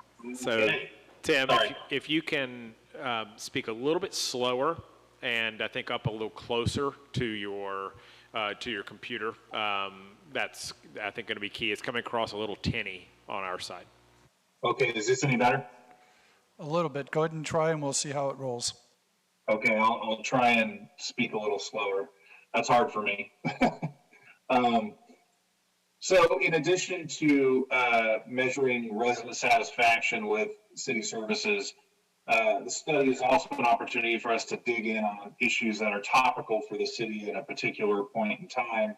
So sometimes that's homelessness, sometimes that's about a general plan update, et cetera. And so we always try and keep the survey a little dynamic in that respect. But there's also core questions that we've repeated over time. And you'll see in tonight's presentation, we do have data not just from 2023, but also going back to 2009. So one of the things before we get into the results that I want to talk a little bit about is that, having done this type of study for hundreds of cities over a couple of different decades, the one thing that always sort of stands out to me is how it's always important to interpret the survey results in light of the context that we find ourselves in. So what's happening in the environment, what's happening in the community, and what's happening in the nation can obviously impact how people respond to these surveys. And by just about any standard, over the last 3 years, this has been probably one of the most challenging times that we as a nation have faced, and at the local level, many communities have faced. Obviously, at the top of that list of challenges was the pandemic. It really changed how people lived, worked, and played, forced local agencies like cities and special districts to sort of reinvent how it is that they deliver their services, and that created some challenges. The pandemic itself, although that seems to be largely over, the lingering effects of the pandemic can be seen in a lot of different areas. One is the economy, right? We are now, seem to be on the, the pundits sort of talk about, the possibility of an economic recession being around the corner at all times. We've got lingering supply chain issues. We have inflation that hit a 40-year high not that long ago. Both the cost of housing and the cost of sort of borrowing for a mortgage for a house have both trended sharply upward. And then you've got banking crisis. We have this debt ceiling crisis. We're all seem to be in a manufactured crisis at the moment on. And so from an economic perspective, the last few years have been a challenge. Add to that the environmental challenges between wildfires and heat waves, and that transitioned into heavy rain and flooding, and all of that can sort of impact utilities and also and home insurance costs. And then finally, I sort of think about the political and social instability over the last few years. I mean, it's been very volatile. In a lot of ways, we've been a bit of a divided nation. And I bring all this up because, again, the context matters. And so when you go through a period that has all of these challenges on top of one another, they tend to sort of weigh on people. And we've seen, not just in Thousand Oaks, but in some other communities where you see that start to percolate in the data itself, and that some of the numbers and the metrics are softer this year and this cycle than they've been in the past. And so not surprising, and again, not unique to Thousand Oaks, but we do see some of these metrics sort of trending down a little bit due in response to all these sort of external factors. So with that, let me jump in on the results. Well, first, actually, let me take a moment to review the methodology really quickly. We're using the same methodology that we have used in the past for the city's surveys. We are choosing households at random from a comprehensive list of households within the community. We're then watching as those the data comes in and watching the sample to make sure that it matches certain demographic characteristics of the community based on the census, to make sure that we have a representative sample of adults. Once we have sort of randomly sampled individuals, we reach out using 4 different recruiting methods: mail, email, text, and telephone. Respondents have the option to participate either online at a protected website or by telephone, whichever they prefer. And now, normally, when you do these types of surveys and we go out and collect the data, we're looking to collect anywhere from about 400 to 600 completed interviews. This last survey, we collected 1,765 interviews from your residents. They just had a much stronger response to this survey than we had sort of anticipated. And that's all, bonus to the city, no extra charge for the extra interviews, but we had a really good, solid response from the community. Now, because we have that large sample size, what that means is the margin of error around the poll is a lot smaller than it otherwise would be. And we're seeing a margin of error of plus or minus about 2% at the 95% confidence interval, meaning we can be 95% confident that the results I'm going to share with you tonight are within 2% of what we would have found had we spoken with all of your adult residents. Okay, so on to the results. This first slide here shows the results of one of the opening questions in the survey, where we asked residents to tell us overall how would they rate the quality of life in Thousand Oaks. Would they say it's excellent, good, fair, poor, or very poor? You can see there on the far left side in 2023, we had 92% of respondents rate the overall quality of life as excellent or good. You had about 7% who rated it as fair, and you've got about 2% who rated it as poor or very poor. We did see a bit of a softening here where the percent who said excellent is significantly lower than it was in 2020. Again, that gets back to what I opened this presentation with, sort of thinking about the context. This is a pattern that we've seen not just in Thousand Oaks, we've seen it in many of the other communities that we've surveyed as well. After that, we asked respondents to tell us if the city could change one thing to make Thousand Oaks a better place to live now and in the future, what change would you like to see? This question is asked in an open-ended manner, meaning that respondents get to tell us in their own words what it is that the change that they think is most desired. We then go back and we review those verbatim responses and we group them into the categories that you see here on the slide. And so at the top of the list, you see addressing homeless issues at about 20% of respondents, followed by limiting growth, preserving open space at 13%, providing more affordable housing at about 12%, and then not sure, can't think of anything at about 12%. You know, what's interesting, the limiting growth and providing affordable housing are sort of feel like there's a tension there, right? And it's important to remember that you have different people hitting on different issues. So you have, for some people, the hot topic is limiting growth and development. For other people, the hot topic is providing more affordable housing. So they're different people hitting on either end of that issue, those issues. And as far as the homeless issue goes, this is something that, you know, is kind of top of the list in a lot of the communities, particularly in Southern California in recent years. We did see a kind of an increase in references to homelessness this cycle relative to where we were last time, as well as increases in mentions of affordable housing and improving public safety over the last 2 years. So moving on, we asked respondents to comment on how satisfied they are with the overall job the city of Thousand Oaks is doing to provide city services. Here we're asking them to speak about the city's performance in general.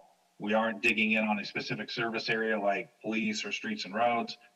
And because of that, it can be considered an overall performance rating for the city.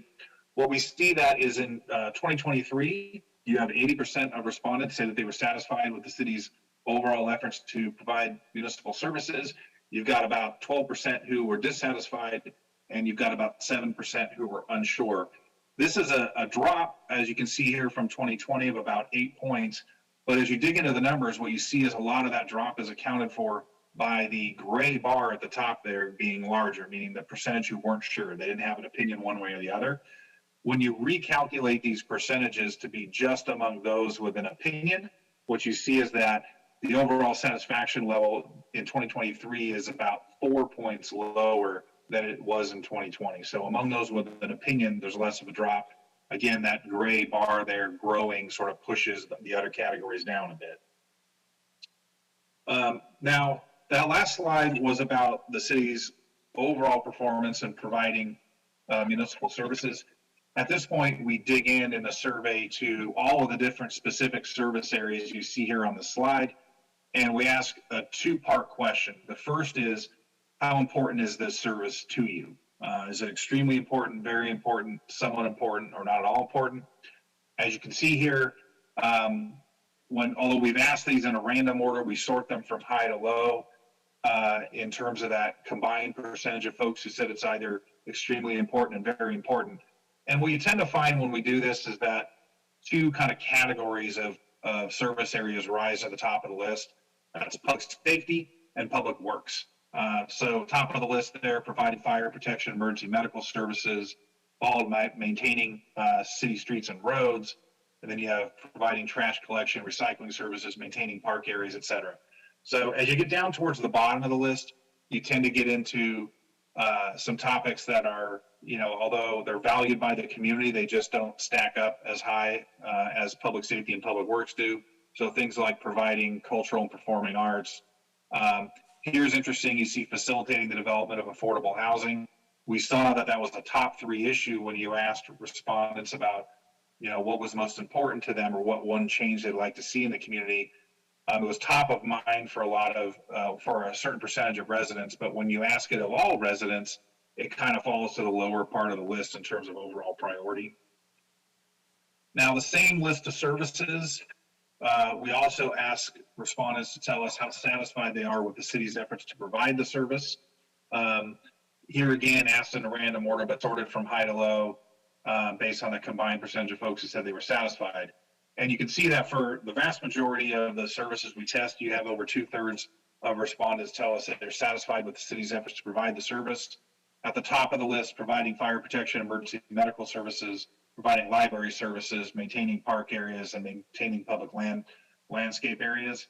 You know, all of those are testing with about 90% plus of respondents saying they were satisfied.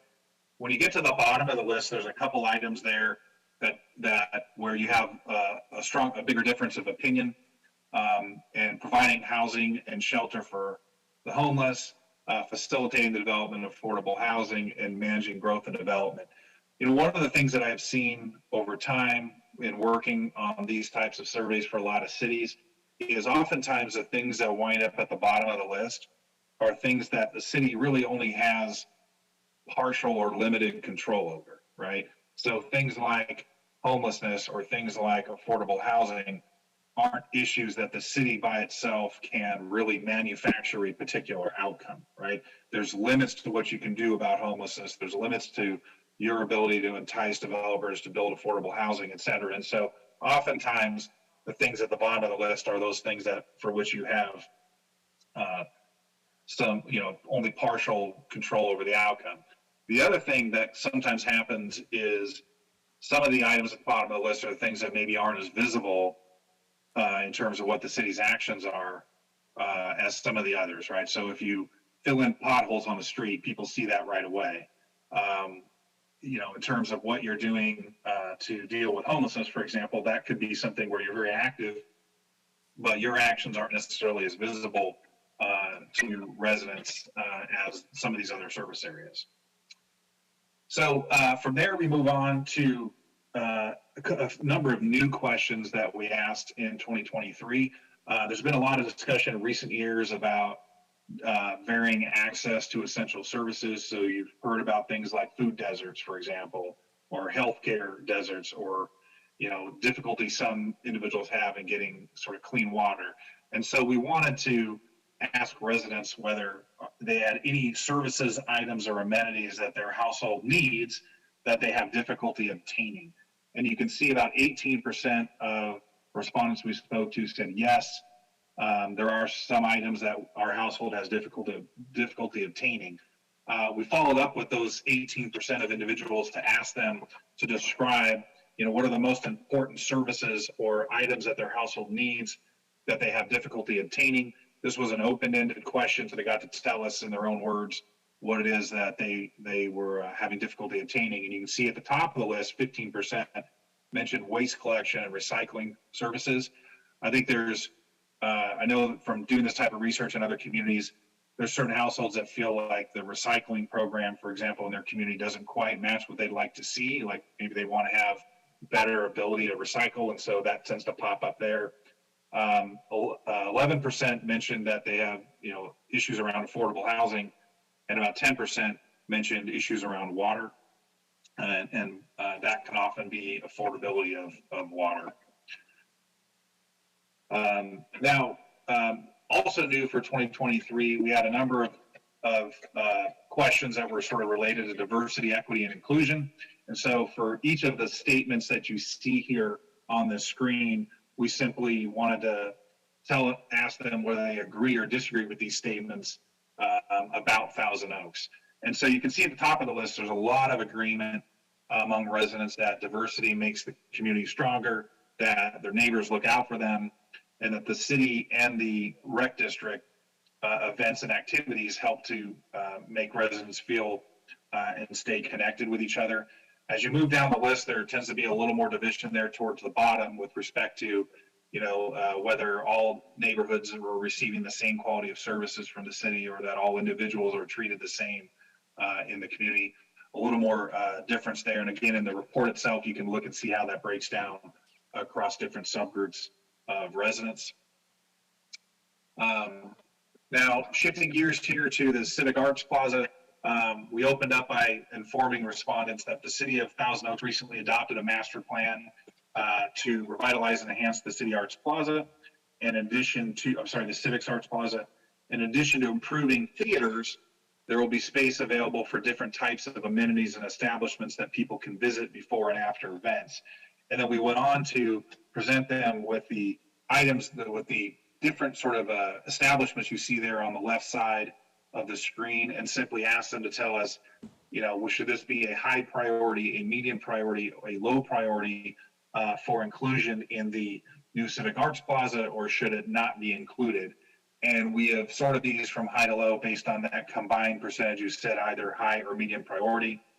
Overall, restaurants were the most desired amenity to be included within the redesigned Civic Arts Plaza. You had 85% of respondents say that they should be at least a medium priority, and then followed by live outdoor performances, as well as art galleries and exhibits. Similar question, only this time, as part of the master plan, the new Main Street and Town Square will be including a flexible space for community events and activities. And then we asked them for each of the items you see on the left side of that figure, how interested their household would be in this type of event if it were held in that space. Clearly, farmers market, very, very popular. You have 90% of respondents say that they'd be at least somewhat interested in that, followed up by pop-up performances and exhibits, public art, and then family movies. So moving on to spending priorities, the city of Thousand Oaks, like all cities, has a limited budget and probably a seemingly unlimited list of demands on that budget, right? You can't fund everything, and so you have to set priorities.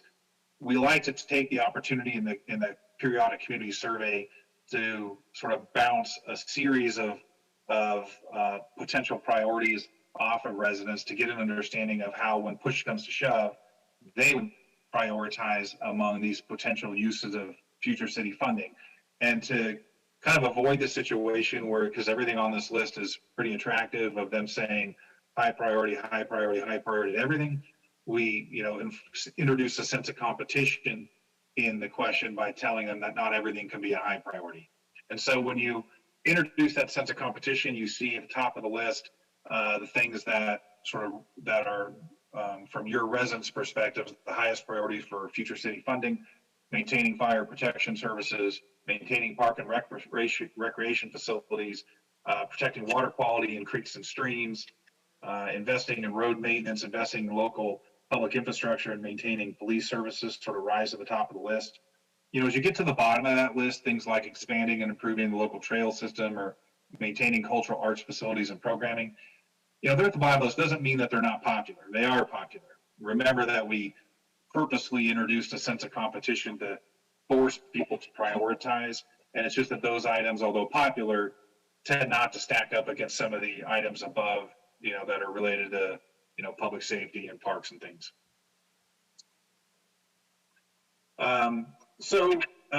Most of the questions in the survey focus on service provision, but it's also an opportunity for us to see how residents sort of view their city government as a public agency and on issues of local governance. And so we asked for each of the sort of items you see on the left side of the slide for them to say whether the city does an excellent, good, fair, poor, or very poor job of each of these things.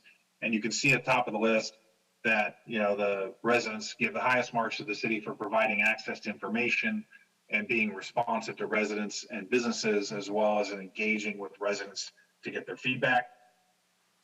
With a majority of respondents in each one of those categories rating the city's performance as excellent or good. Kind of continuing on the view of the city as a public agency, we also go on to ask residents to tell us whether they've interacted with city staff in the past year and how they would rate staff's professionalism, accessibility, and helpfulness. Overall, we found that 29% of residents did in fact interact with city staff in the past year. And when you ask these individuals to rate staff, you can see here on this slide, staff gets very high marks. 93% were rated as professional, 89% for accessible, and 87% for helpful. Shifting gears here a little bit to city resident communication. This is an area that again, having done this for 20 years and for hundreds of cities, I've had the perspective of sort of seeing how things trend over time. City resident communication has been a challenging area for most cities and public agencies. What we've seen over time basically is that as the sort of opportunities or the sources that people can turn to for information have exploded, right? You've had, since 2009, you have the advent of things like social media, the web, the access to the internet is much greater. You have this proliferation of various information sources such that, if you polled 10 people and asked them where they get their information, you're probably going to get 10 different answers for the most part. That has made it difficult for cities to communicate with residents because, they're harder to reach. It used to be that everyone sort of read the same newspapers, watched the same television stations, listened to the same radio stations, and in that way, it was easier to reach a group of individuals with just a few channels. And now that's no longer the case. The other thing I think what's happened over the last, say, 6-8 years is the expectations that people have for communication have gone up, right? We're all sort of used to the idea that I should be able to know about anything at any time because of the internet, because of my smartphone. And so it just sort of raises the bar in terms of expectations for city resident communication. The consequence has been for most cities and public agencies, there's been this sort of steady downward trend in terms of overall satisfaction with city resident communication. What you see here in 2023 is a little bit of a dip. We have 63% of residents said that they were satisfied with the city's efforts to communicate with them. However, here again, what you see at the top there, that gray bar has grown. That 13% is, the percentage of people say, I don't know, I'm not sure, has gone up. And that's part of what's driving that score down a little bit. And that if you were to actually recalculate this just among those with an opinion, satisfied or dissatisfied, you would not have a significant drop between 2020 and 2023. So most of that difference is accounted for by the growth in the gray area. We also do ask residents to tell us what information sources that they use to find out about City of Thousand Oaks news, services, programs, and events. Number one source this cycle has been the number one source in the last few cycles. That's the Acorn. 61% of folks said that they rely on that for this information, followed up by social media like Facebook, Twitter, Instagram, 23%, Nextdoor, 22%, city's website, about 19%, and then email notifications from the city at about 19% overall. Okay, so down to the last slide here. I appreciate you're sticking with me. So what does all this mean? I go into detail in the full report, and so I'll try and sum up here. When you look at these types of studies, in a lot of ways they're a report card. They're a report card on kind of where your community is at, how they're viewing the quality of life in the community, how they're viewing the city's performance, what sort of their issues are. And by a lot of measures here, this is a good report card, especially when you consider the challenges, again, that the city has been facing, everything that's been sort of difficult about the last 3 years that I opened up with. All of that sort of sets the context for this. And when you consider in a lot of ways you're sort of swimming upstream against these, challenging forces, the fact that, your numbers have remained as steady and strong as they have is, a really good thing. And it's a sign of two things, in my experience, a sign of really good leadership on the part of council, and it's a sign of really good execution on the part of staff. And so, again, here, despite all these challenges, we're seeing that overall satisfaction with the community as well as the city's performance and staff's performance in meeting residents' needs on a daily basis is really high. In particular, we saw strong results with respect to fire protection at EMS, library services, park and landscape maintenance, the protection of oaks and landmark trees, recreation programs, providing services to senior, and providing police services. So, very, very strong numbers overall. And again, considering the context, you should be proud. Like any customer satisfaction survey, though, this should be a bit about where are we today and how are we doing, but it should also be forward-looking, right? Where do we have opportunities to improve our performance as a city and meeting residents' needs? And those are the bullets you see there at the bottom. So addressing homelessness, facilitating affordable housing, managing growth and development, managing traffic congestion, promoting the economic development, maintaining funding for police and fire protection, and city resident communication. I want to emphasize that these are priority areas or opportunity areas, not because most residents are dissatisfied with your performance in these areas. That's not the case. It's just that when you look at how much they care about some of these issues, as well as where they stack up on the overall satisfaction rating, they just represent sort of the low-hanging fruit or the best opportunities to go out and hopefully make some changes in a way that residents can be more satisfied in these areas even than they are now. The other thing I will point out, though, is it's important to keep in mind that sometimes addressing these issues is about changes in service and changes in policy, and sometimes it's really a visibility issue, right? They may not know, for example, what the city has been working on in the background with dealing with homelessness, and so that becomes more of a communication challenge than it does sort of necessitate a change in policy or programs. And so with that, let me go ahead and end my presentation, and I welcome questions from council if there are any. Thank you very much for that wonderful presentation. I appreciate the high confidence level of 95% plus or minus 2%. You're speaking my language, and I appreciate the validity of the study. I'm going to this time move left to right for my council members for any questions. Mr. Newman.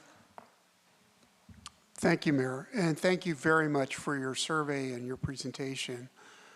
My only question is whether all of the 1,765 interviews that were conducted to put the survey together were done in English, or whether, if not, what other languages were used and for how many respondents?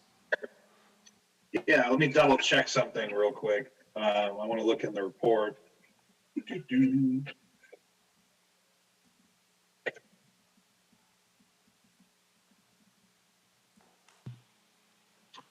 So I don't, I'm searching for that here. I think, as in the past, we've done them in English because your rates of linguistic isolation in the city are very low. But I would need to double check. I'm searching. I have a 62-page report here, and I was searching for it. I didn't see it. So I think they were done in all English, but I would want to double check that.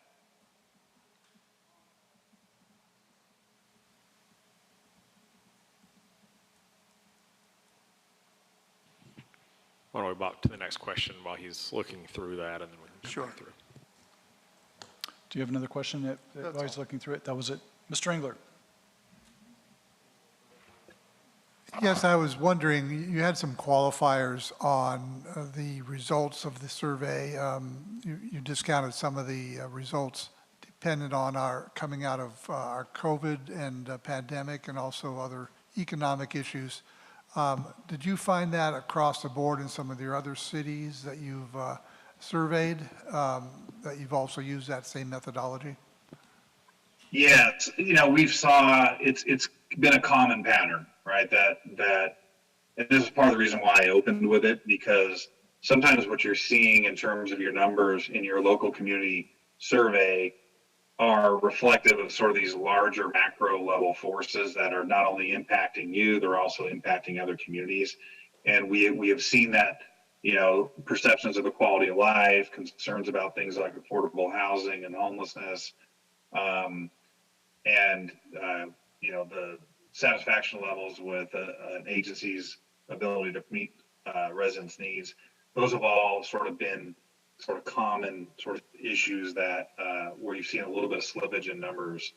So, it's important again to think of the context here, and some of these things are things that you can get a little bit of a grip on, and some of them are things that you really can't as a community, and so they can have this sort of temporary impact on your numbers. I think I might add to that as well. I mean, we had the conversation late last year, and before the survey went forward. Some jurisdictions chose to skip this cycle, specifically for those reasons. We felt it was important to remain consistent, right? Because you can qualify the data however you want, but the data is the data, and it's good to see that and know that. And for us, looking at this data, a lot of those pieces in there are validation on a lot of the policy directions that the council is taking, and we wouldn't have that that data if we chose to do that. And there were certainly jurisdictions, given the economic times and the sort of overall populace, chose not to move forward with their survey research. Thank you. Mr. Adam. Oh, thank you, Mayor. Well, I mean, the report is so comprehensive and covers so many different areas, and the sample size is so large, I think it really makes the report valid. A lot of my questions have been answered, frankly. I'll just say that, you know, with a 90% positive rating from our residents, over 80% satisfied with city performance, and the best part was 90% approval of staff performance. That's a fantastic, I mean, that's an A. I think we got an A, you know, if I was grading this paper. And I think our big challenge going forward is to keep up the level of service that we've been doling out. That's what we have to do going forward. Thank you, Professor Adam. Mr. Taylor. Thank you, Mayor. The only question I have, like, you know, as we look at, you know, from 2020 to today, I totally understand the fall off or the drop, and then I think it's great that we stay consistent on it. It helps us, I think, be honest. The only question I have, and I may have misseen this, but on the quality of life graph, it looked like we were consistently dropping since prior to 2020. Is that accurate? And if so, any idea why? So the perception of, you know, your percentage of excellent or good has remained pretty steady, right? I mean, you're above 90% excellent or good. It's the percent who are saying excellent has dropped a bit. You know, as for what goes into that, you know, again, you can look at the different cycles and sort of look at it. I know that, you know, housing affordability is one thing that has been sort of playing into that in a lot of communities in recent years. Homelessness is another issue that sort of played into perceived quality of life in recent years. You know, and a lot of that sort of kicked in around 2016, and we're sort of seeing that in your numbers here, right? 2009, 2013, 2015, and then 17, 20, 23, right? And so some of those items sort of preceded the pandemic. Obviously, from 2020 on, it's been more about the pandemic. I will also point out that the survey that we did in 2020 was just a couple of months after the pandemic started. So none of us had any idea what we were in for, right? We all, at that point, were thinking, oh, you know, it's going to be 30 more days in quarantine and we're all going to be back to normal, right? And as we all know, that didn't happen. And so, but again, the overall number of combined good and excellent has been quite stable over time. What I might add to that, Councilmember Taylor, is we opened with this question. This is one of the questions that's been consistent since '09, because it's kind of a bellwether question. It's a question that, you know, it's not about the city, it's not about the organization, it's about just a pulse check on you and how you're feeling about your quality of life. Because at the end of the day, it gives you a flavor for where your residents are. And, you know, I think given all the various things that are out there, kids are not able to live and they're nearby. There's like, you know, we're seeing those things start to, you know, erode a little bit of what that perceived high quality of life. But regardless, you're still seeing, you know, if you did the survey, and Tim doesn't give data for other cities, but if you looked at this in a lot of other jurisdictions, those numbers soften tremendously. A couple of questions here. You mentioned about communication with city, and I had a very passionate discussion with a resident about the ability to communicate with our city staff trying to get through the phone maze of prompts, push number 1, push number 2, push number 3. They just wanted to talk to a live person because none of those prompts applied. And I'm going to ask city staff to consider doing the secret shopper kind of approach, where we have staff call in and you got a challenge and see how well we do as far as getting to the end user at the city to ask that question.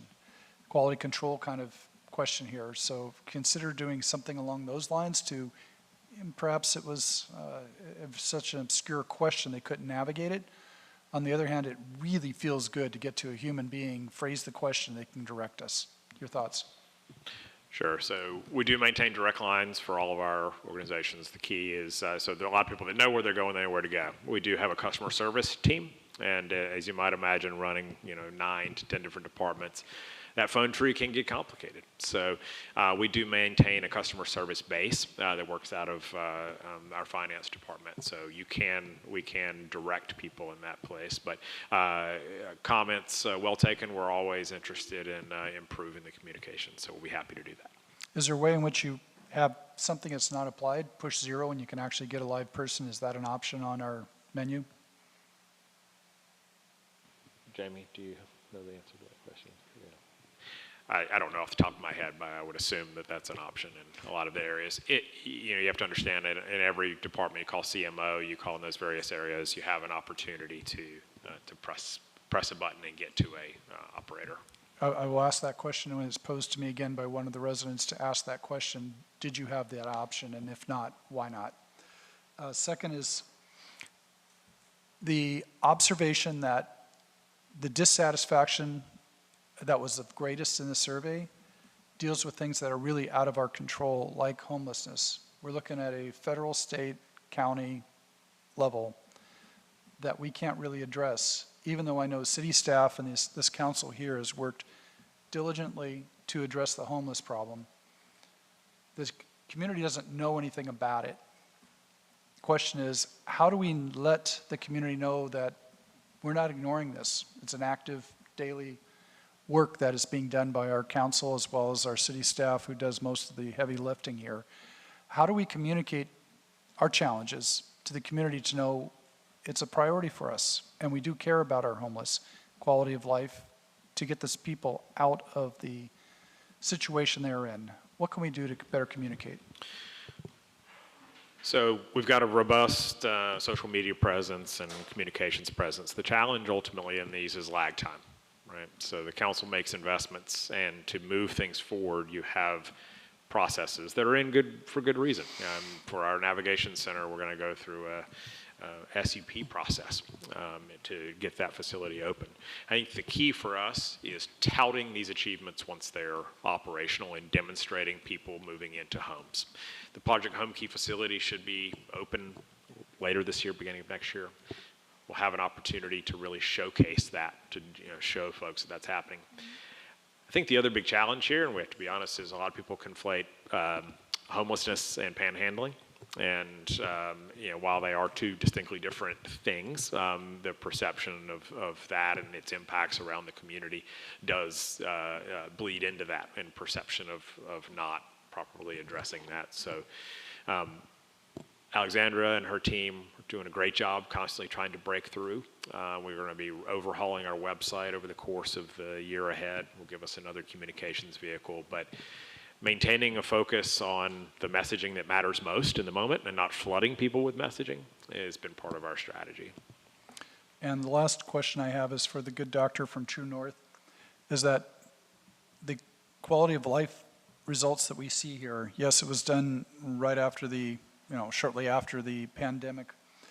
And to Mr. Taylor's comment, I'm also seeing a high concern regarding homelessness in our community.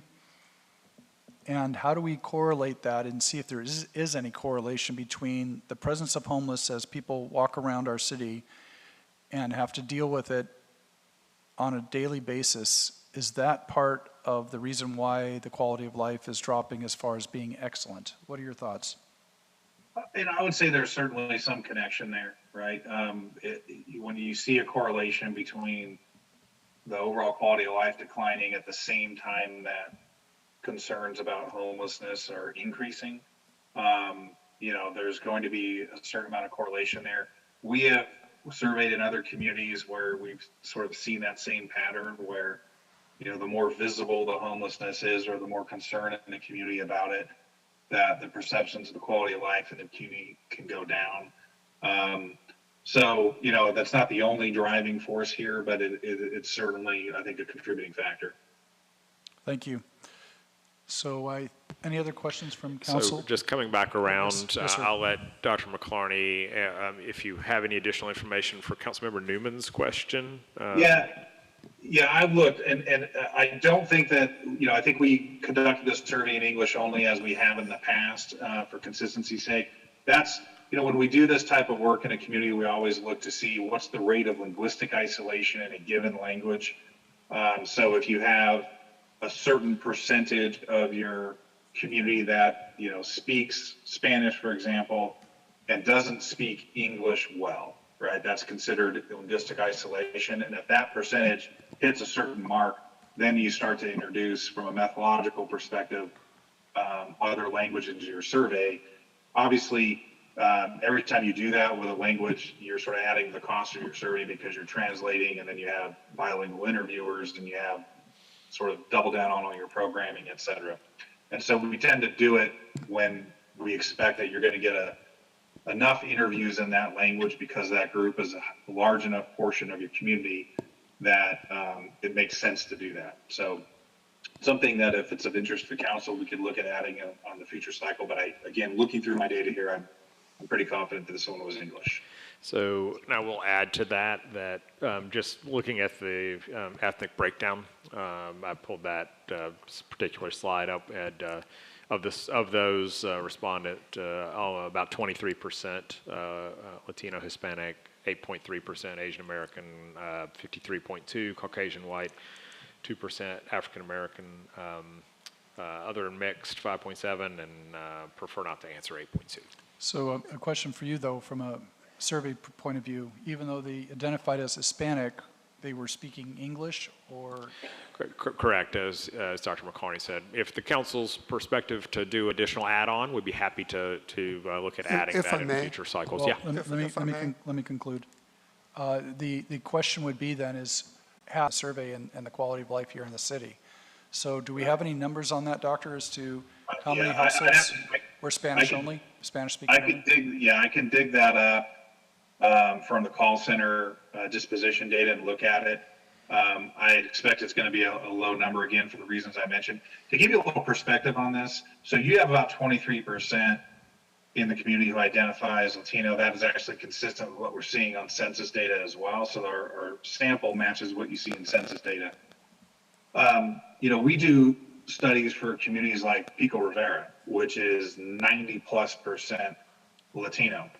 And even in that community, only about 17% of the interviews were in Spanish, right? So you have a community that's, almost 100% Latino, and less than 1 in 5 of the interviews are in Spanish.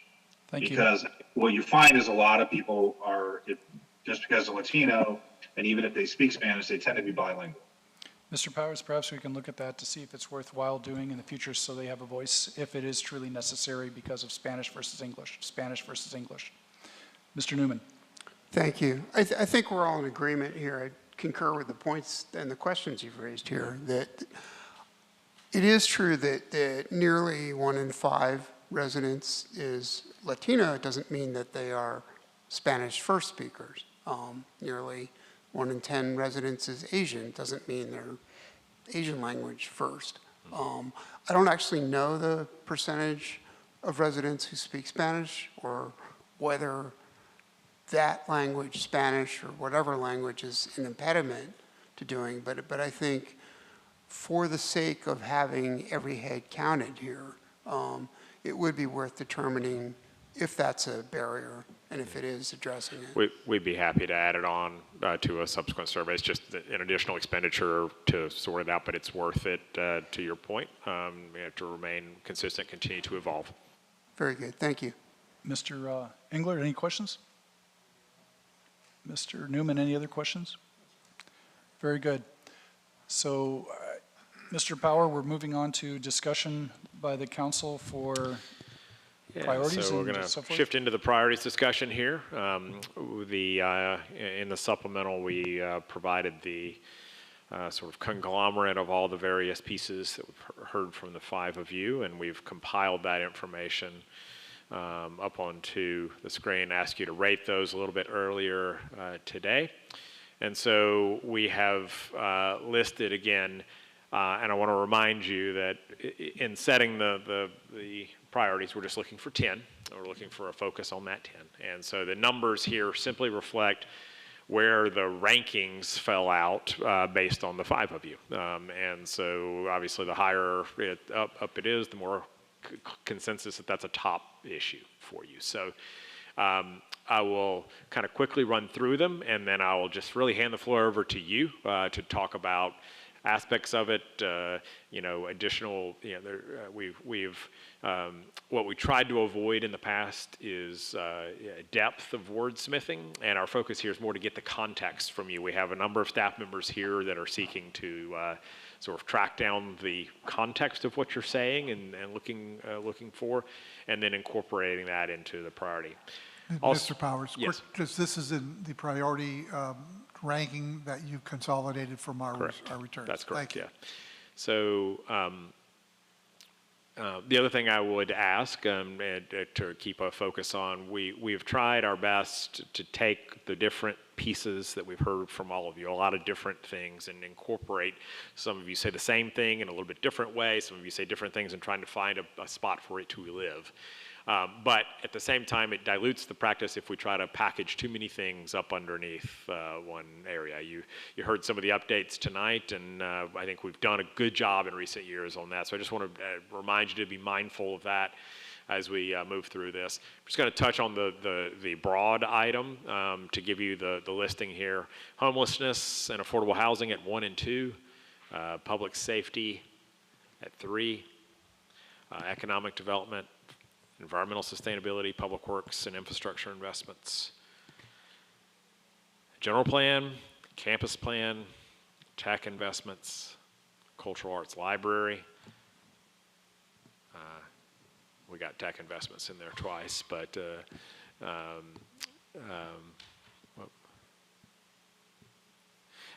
open space and district elections falling at the bottom there.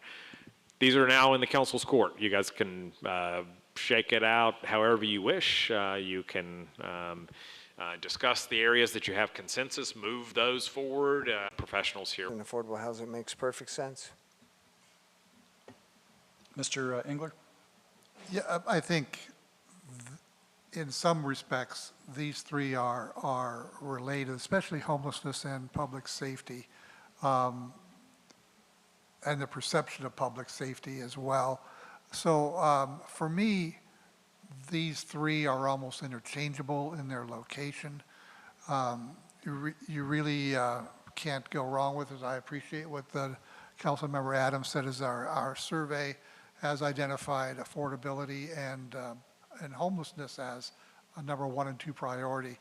And I'm glad to see that public safety is also risen to that level.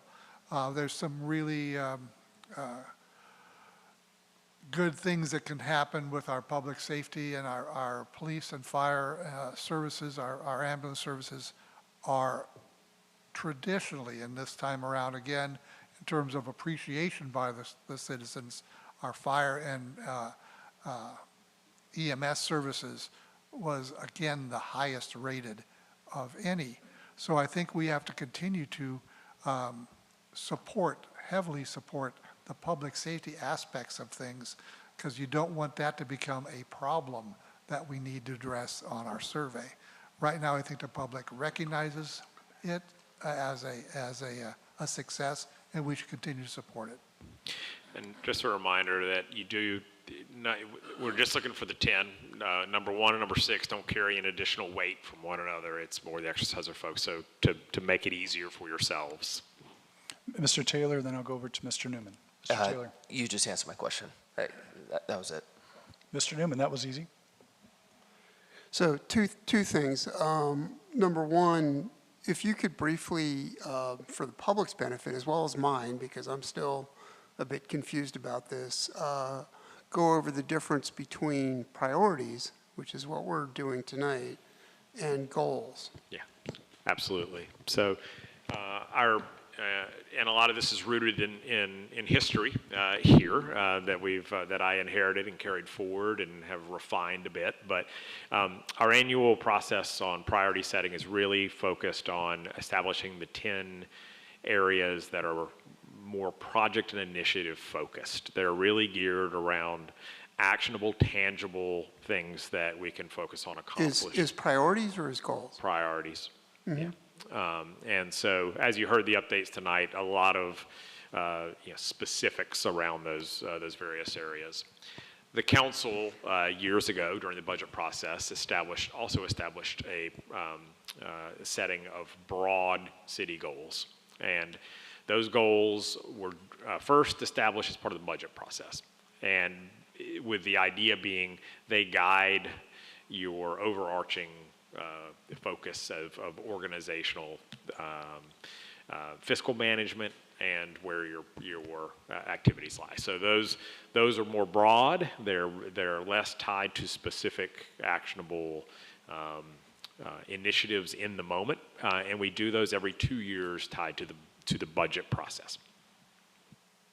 All right, thank you. And then the questions I have, or comments I have about the order, I'm glad you responded to Councilmember Taylor's point that whether something is number 1 or number 2 or number 6 is not so important.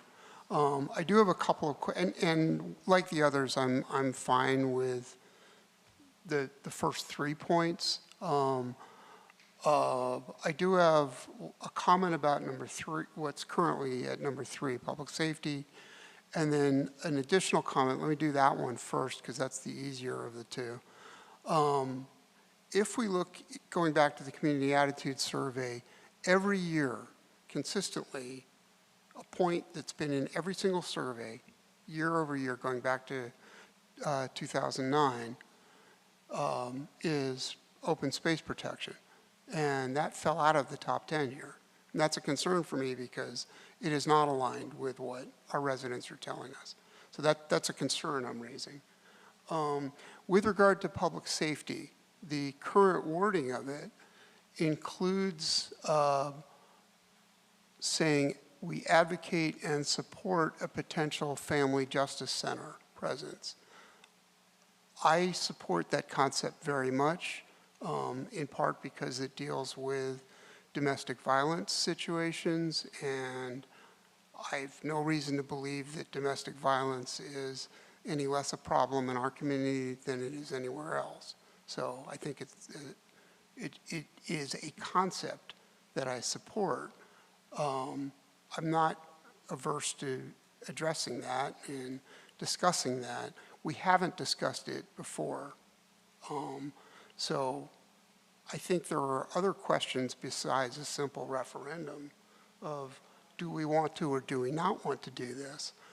I'm very concerned on process grounds that some misrepresentations were made about this today, both at the Board of Supervisors meeting in Ventura and here tonight. I want to read something that was said to the Board of Supervisors today. There was a slide presented by Supervisor Gorell today that contained this bullet point. I'm reading it verbatim. May 2023, City of Thousand Oaks city staff and council members indicate strong support for a family justice center, including identifying a plan to commit significant funding after prioritizing the effort at the May 2023 council meeting and June 6th, 2023 two-year budget approval meeting. Now, unless Supervisor Gorell is clairvoyant, he didn't know what was going to happen tonight, much less what this council is going to do in 2 weeks. So again, I don't have a problem with what's being done. I have a big problem with the way it's being done. It's being stated, it was represented to the Board of Supervisors as a done deal when we haven't even had this discussion yet. I don't have a problem with what we're doing. I have a big problem with the process, with the way that we're doing it. And then it was stated tonight by Mr. Perryman, Supervisor Gorell's chief of staff, that the Board of Supervisors voted to move ahead with this when in fact the supervisor vote was the opposite. It was a vote not to move ahead with this at this time, but to revisit it at a future point. While I think this is a significant issue, very worthy of discussion, because we haven't had that discussion yet, because we need to hear not from the politicians like us, but from the people who will implement this and the finance people who will tell us how much this will cost and who will pay for it. I think we are doing our residents a disservice by this sort of rush to judgment that's being misrepresented here tonight. I would prefer, not because I'm against it, but because I'm for it, to pull it out and have a more substantial discussion at a future point. Thank you. Mr. So, Powers, would you please yeah, answer? so this is language reflected by the five of you. So you're welcome to modify that language, to add or remove components of it. That's really your purview, your prerogative to do that, and we will augment it accordingly. I will say, just in terms of, I'm not going to sort of get into any of the politics of it, but I will certainly share that the concept of a family justice center is one that roots back to Borderline, and so that's something that I've been on the administrative side in discussions with DA's office and other folks with for some time. Now, the elements that are referenced, I'm not going to get into those, certainly get into those components, but it's been something that's a presence that's been lacking here for some time. Mr. Adam, then we'll go over to Mr. Engler. Oh, thanks, Mayor. Yeah, I served on the VCOG board for a while, Ventura Council of Governments, and we had California Lutheran do a study of the Ventura County Family Justice Center. Came back extremely positive, came back and told Oak Park, Newbury Park, Simi, 25% of the calls were coming from our area. And you know, you're dealing with a very vulnerable population, about 80% women, and you're also dealing with survivors of child abuse, you're dealing with sexual assault, you're dealing with human trafficking, you're dealing with elder abuse. So in principle, I think this is a very worthy thing that we could have sited here in Thousand Oaks in this central location. Key word up there is potential. I can tell you at the supervisors meeting, after discussion, it was decided, in fact, to continue pursuing a family justice center in the East County, but it was also decided that they wanted to get the Oxnard Center built first, which is perfectly understandable. That one's already been started. But you know, I think we have a really solid principle here, and you know, it's a shame that politics is being injected into this, because this is not about politics. This is about helping people. This is what the government does best, and I don't see any need to change the wording in there. You know, we're looking. This is something that could happen maybe within the next year, and I would consider it a priority. And I disagree with you, David, on your statements, because I think that you're overlooking the benefit that this could give, and you're dredging up some political concerns. That's not the issue here. The issue here is helping a vulnerable population in Thousand Oaks and having a presence here in the East County that we do not have. Point of personal privilege. What's that? Because, let me see if he's through yet. Hold on. You have any other comment here, because he wants to respond to you? Sure, go ahead. Okay, Mr. Newman, then after we're done with that, we'll come back to Mr. Engler. Go ahead. Thank you. Councilmember Adam, it is precisely because I think this is an important issue, and these are very vulnerable populations that need to be served, that I do not want to politicize it, that I have read statements of fact that were misrepresented to the Board of Supervisors into verbatim from a bullet point, a PowerPoint slide that Supervisor Gorell presented. I don't want to hear from this panel or from the politicians on the Board of Supervisors. I think the right way to do this is to take the politicians and the politics out of it and to hear from two other groups. Number one, the people who actually deliver these much-needed services, and number two, the finance people who will figure out how much this will cost and who will pay for it. I'm sorry that I couldn't you agree think more. I that think, those statements are somehow politicizing the issue. Well- My issue is not what's being done here. It was how it was done. This Well, should not be a political football. We have a long runway to get all those things that you just mentioned talked over and decided. But I don't believe the word misrepresentation is appropriate here. I don't think anybody misrepresented anything. I don't see how Supervisor Gorell could represent to the Board of Supervisors how this council would vote tonight, much less what this council would vote for 2 weeks from now. Is Supervisor Gorell clairvoyant? I don't think so. Mr. Engler? And I appreciate the concern. I don't share the concern about, I'm not really a process kind of person. I'm looking more at what is the outcome for the city of Thousand Oaks. I don't share that concern that you rightly put forward, that something was said that was not quite accurate. I'm looking, well, that's right, I agree. But I'm more concerned about not the process, but the outcome.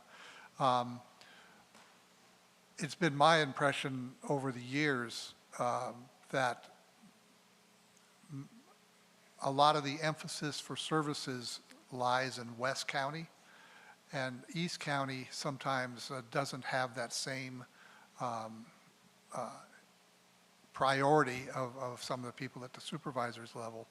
And what I would like to see is perhaps to expand this from simply a single item, Family Justice Center, to read more along the lines of county services with a East County focus.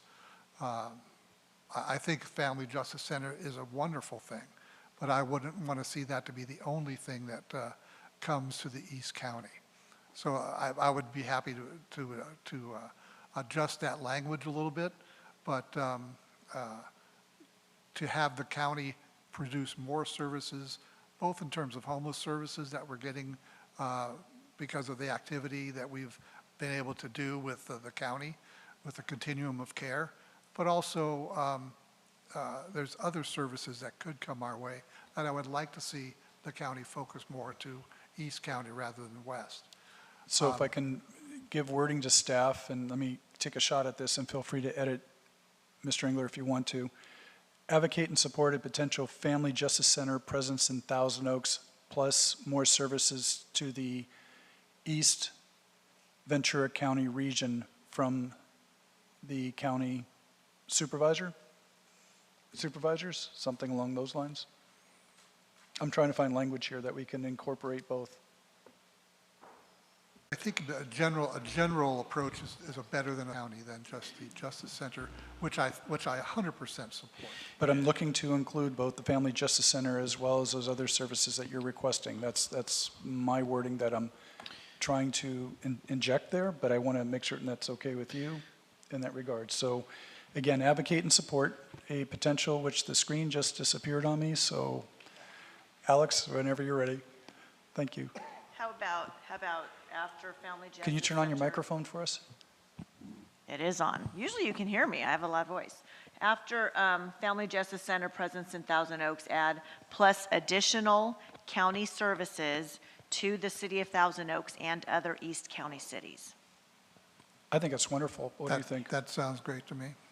Gentlemen, Mikey, Mr. Adam? What is it again? Go ahead, read. Plus Hold additional. on, it's just, We're looking, well, make that bigger, I can't read it. Alex, can we enlarge that, please? No. Go to the full screen. No, that's good. To the left of your cursor there, you can actually open the whole thing up.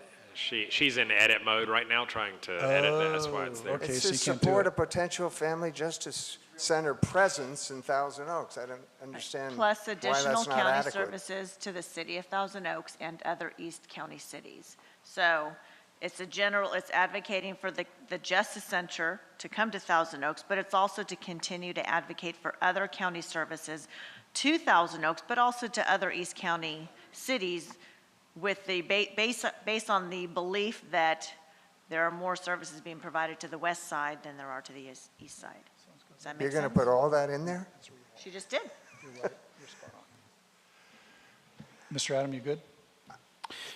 I mean. Well, no, if you're not comfortable with it, If let's you get wanted to comfortable. add a potential Family Justice Center in Thousand Oaks and a presence in the East County, I guess, because then that implies, because that's absolutely true. Just because it would be sited in Thousand Oaks doesn't mean it's only for Thousand Oaks. It's for the entire East County area. So, as I mentioned, Simi Valley, Moore Park, Oak Park, Newbury Park. There's a need. The whole regional aspect of it is what's appealing to me. We're covered from Ventura all the way down to Oak Park. If I understood Councilmember Engler correctly, I think he was suggesting the additional services part without reference to, I mean, he said East County, right? It's basically keeping the language verbatim for the actual Justice Center, focus on Thousand Oaks, but also expanding our request and focus of expanding other county services to the east side, whether it's in the city of Thousand Oaks or one of the other cities. But it's keeping the focus for the Justice Center on Thousand Oaks, at least our advocacy for it. And the Justice Center isn't only for Thousand Oaks. It's for everyone. I think you're watering it down. Let's do this. I really do. I mean, you're saying we want a Family Justice Center, and we want other services and things from the county, which that goes without saying. Mr. Power? Just, for the council's benefit, as a reminder, we, in recent years, our focus has been drawing those services. We've been successful, and we initially housed the county clerk out of the clerk's office, and then we found them a dedicated space. We're also one of the few cities that still funds a community prosecutor. And so that community prosecutor is stationed out of the Thousand Oaks station with regularity. The idea being we're trying to draw those services that help to expedite cases, to move, to have people be able to get marriage licenses locally in those pieces. So we also have a presence with the during property tax season, right? They have taken up residence in East County. That's been something that Jamie and her team have worked on as well. So it is an area of priority that we continue to try to find where there's a proper nexus to do those things. My thought is to move this along is that we take a straw vote on that wording change for Public Service 3. And if we're okay with that change in wording, then we'll take a vote on including 1, 2, and 3 in the top 10 priority. Would you read that out again for us, whoever's got a microphone? Favor, just read back, because I'm not reading it the same way that Mr. Adam is. I'm reading it the same way my other council members are. I'm going to just do the one sentence and then the add-on. So advocate and support a potential Family Justice Center presence in Thousand Oaks, plus additional county services in the city of Thousand Oaks and other East County cities. All right, yeah. I'm not sure what that accomplishes, but. So let's do a straw vote here. Are you in favor of that wording change, Mr. Newman? Not Mr. Newman. I'm looking at Mr. Taylor as Newman's on the other side. It's getting late. About the wording, I'm indifferent. I think the Family Justice Center is good. I could go either way on it. Okay, Mr. Adam. Is that what everybody wants? That's what we're asking here. Would you make a I'm taking a comment? straw poll, Mayor. I am doing a straw poll right here. Would you, yes or no? Are you good with the change or not? I guess it's fine. I guess it's fine. That's a definite I mean, firm I can't maybe. disagree with it, but again, Okay. I feel like it takes the focus Mr. Engler. off the Family Justice Center, which is where we started in the first place. But if for some reason my fellow council members feels that we need to add this extra sentence, fine. Mr. Engler, are you okay with the wording change? I am fine with it since I proposed it. I was just checking. You may change your mind. You never know. I Taylor. appreciate, thank you. Councilmember Taylor has the following to say. I appreciate Councilmember Engler's suggestion that we broaden the term. It does cover an important distinction here, which is money. The Family Justice Center in Oxnard is funded by $4 million from the city of Oxnard. Some of the other services we're contemplating are funded by the county. And I think that's an important point, and by broadening it, we're not just putting our residents on the hook for that. So that's why I support this. We're So nowhere near any we- kind of financial commitment at this No, point. there's We're just a talking potential. about, So you know, to just stop the discussion here, because it's already moved forward with the wording, so we can move did? on. I want to get home before Did it? midnight, please. So let's do it again, another straw vote of 1, 2, and 3 being included in the top 10. We're going to move left to right this time because I have a gentleman here who may want to discuss a little bit more. Yes. Mr. Newman, Mr. Engler, Yeah, I'm fine with those top. my buddy, Mr. Adam. Yeah, good. Good? Mr. Taylor? Yes. And I'm good too. So we're including those top 3 staff into the top 10. Is that all right with all of you? We good on the wording change? We're all set, right? Excellent. Captured it. So we'll move on to the next group, economic development, environmental sustainability, public works infrastructure. And my thought, because we have a group of, 12 here that we're looking at, 10 or 12 we're looking at. Economic development, environmental sustainability, public works. Anyone have any comments about those on the screen right now? Anyone? Mr. Engler? They all deserve to be in the top 10. My personal preference was to move a few of them around, but they all deserve to be in the top 10. All are very important. As they said before, it really doesn't matter the order, they're all just in the top 10. Any other comments? You all good? Okay, so straw vote, keep these 3. Mr. Taylor? Yes. Mr. Adam? No, it's fine. Mr. Engler? Yes. Mr. Newman? Yes. Okay, so it carries 5-0. Okay, on that one. Let's move to the next, 7, 8, 9 if we've got them. Ooh, and 10. Excellent. Comprehensive general plan update, campus master plan, technology investment, cultural arts and library. I have a request of Alex, would you please move it to the next 2 because I do not recall what those were.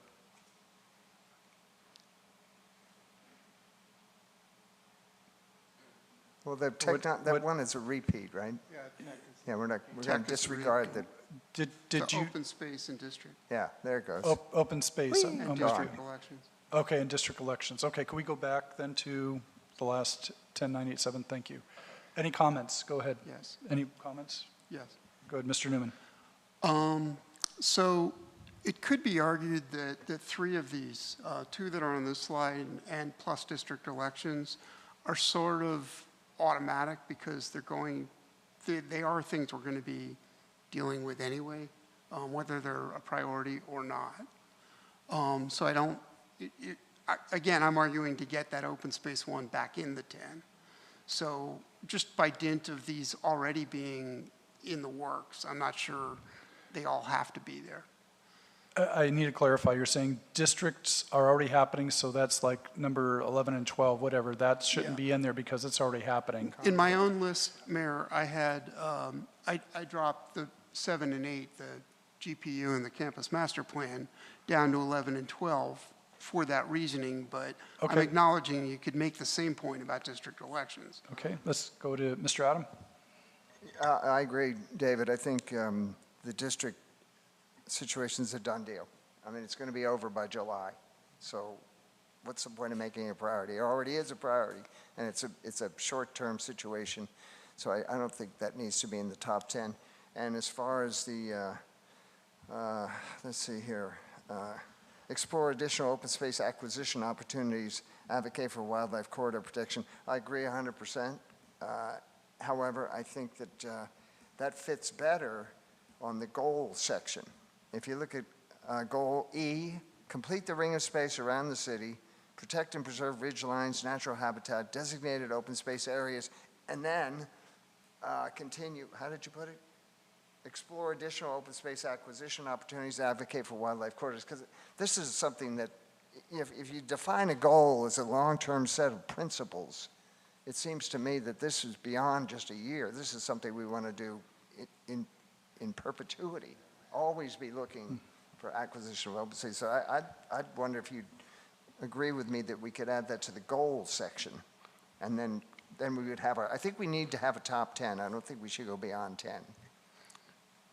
Mr. Engler? Well, again, on that, if we're talking about specific things that we're doing, I added the words wildlife corridor protection. That was not in the, and that is a specific thing we can do. It's not, I would agree, it would be very good that it be sustained over decades. It needs to be.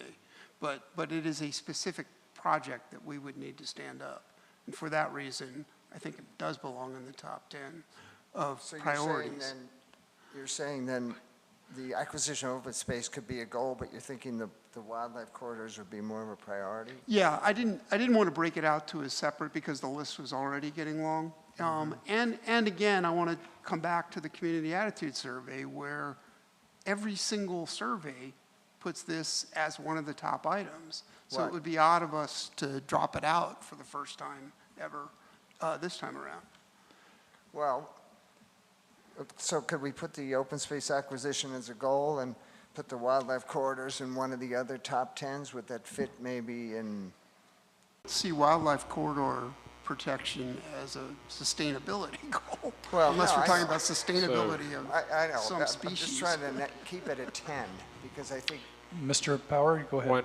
One thing I might mention on the wildlife corridor piece is if the council's looking to add it somewhere or have it somewhere, maybe Tracy, you can jump in, the general plan update component.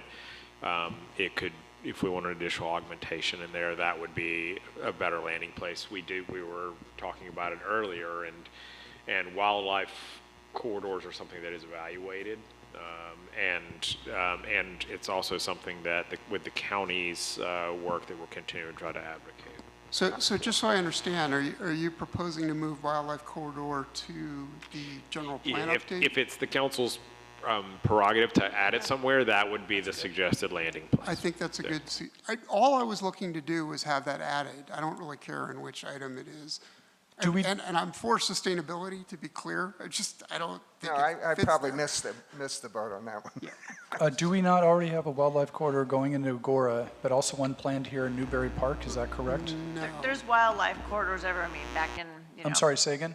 There's wildlife corridors that have been documented in the city of Thousand Oaks. So if there is a project that is pending that abuts or is in a wildlife corridor, it's always analyzed as part of the California Environmental Quality Act.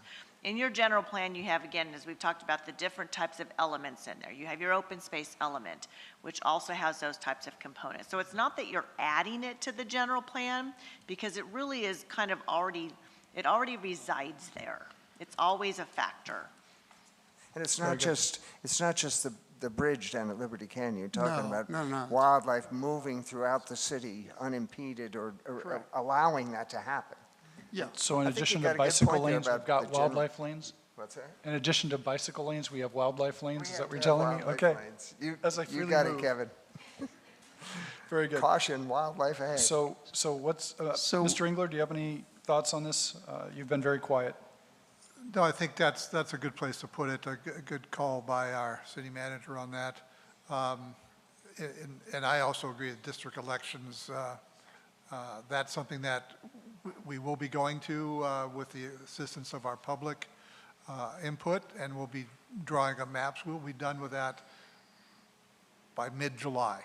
So there's no sense in making that a year-long goal when it's going to be done in the first 2 weeks. If my math is correct and we combine our wildlife corridor into our general plan, we're now at 10 above the line. And again, I just want to be clear here, we're not adding it, it's already in there. Yes. It's going to reside in, and I misspoke, it's not, Kelvin just reminded me, it's not the open space element, it's the conservation element. It already resides there. We're not going to be adding anything to it because it already lives there. I think Thank you, yeah. the key distinction here is that we will add a piece of language so that the public recognizes that Exactly. that will be. Exactly. We're gonna Just be as able we to- added language in another section to make clear it's a priority, we're adding the same kind of language here. We're just going to highlight it in that area there. Exactly. Okay. Any other questions or discussion on 7, 8, 9, 10 before we move it forward? All So right. we're so down to 10 then, So we're right? down to 10, that's it. So let's, Is that good? yeah, let's do a vote here. Are you guys okay, 7, 8, 9, 10, straw vote? Mr. Taylor? Yes. Mr. Adam? Yes. Mr. Engler? Yes, just a point of clarification. Do we need an actual vote on this or a straw vote? You can just take them, do this piece and then take it comprehensively for the formal vote. Mr. Engler, you're good? All right. So let's move it to the comprehensive vote here, 1 through 10 that we've established. What is our legal eagle going to tell us we need to do here? Can you add my favorite motion? Oh, this Fine. is not any CEQA implied issue here. It's not CEQA, hold on. It's not subject to Finding of this CEQA. action is It's not not subject project to under California Environmental Quality Act pursuant to section 15378B of Title 14, Chapter 3 of the California Code of Regulations. Is Thank that you. sufficient? You're perfect. Thank you. Excellent. Glad I made you happy. All right, with that, let's move to City Clerk. You want to do a vote here? Councilmember Engler? Yes. Councilmember Newman? Yes. Councilmember Taylor? Yes. Mayor Pro Tem Adam? Yes. And Mayor McNamee? Yes. And that motion carries 5-0. I know, I'd like to say it's actually been a delight, gentlemen, working with you this weekend, or this evening, working through the top 10 priority. This is my first time doing it, and you made it a pleasure, and I thank you kindly. Let me turn it back over to our So city you have manager. two pieces remaining for you, and you can tackle those however you wish. You've got your goals. Again, we look at these end up being reflected in our budget document. You have your norms for reaffirmation. Now, are we going to do the goals and norms this evening? How do we do that? We have the goals up here for you to take a look at. You know, historically speaking, there hasn't been a tremendous amount of change, but this is the time in which you have an opportunity to discuss and make modifications as needed. The one I'd like to change and modify is, again, 2 years ago, create a more equitable, accessible, safe, welcoming, and inclusive government and so forth. I was, when I asked what is the definition of equitable, I was misled to believe that it was equality, and I find out later it is not. It deals basically with everyone being given whatever they have to be equal with everybody else, and I would not have voted for it 2 years ago. I'm in favor of equality, not being equitable, because equitable in my mind's eye is, and as well as others, is its definition of Marxism. So I would like to change that word to equality, to create a environment, and again, we have to change the wording of that sentence, but to take equitable out and incorporate equality. And that would require a little bit of staff to play with the wording here, because to just substitute equality in with equitable, it doesn't read very well. To create an environment that encourages equality, accessibility, safe, welcoming, something to that effect. So Tracy, I'm just looking at your legal eye on how can we change the wording to include equality for the sake of discussion that we have here. I would like to get rid of the word equity. Mayor? Oh, Let's open up for thoughts on discussion on this as well, because it's going to do with the wording. Mr. Adam had his hand up Thanks, first. Mayor. Equitably means treating everybody equally. Equitable does not mean that. Yes, it Equitable- does. No, it does not. No, you're confusing equitable with equity. They're two different concepts. I'm not reading it that way. Equity means acknowledging that different people come from different backgrounds and you have to make adjustments for them going forward. Equitable means treating everybody equally. I'd still like to substitute for clarity that word equality. Seriously. Mr. Taylor.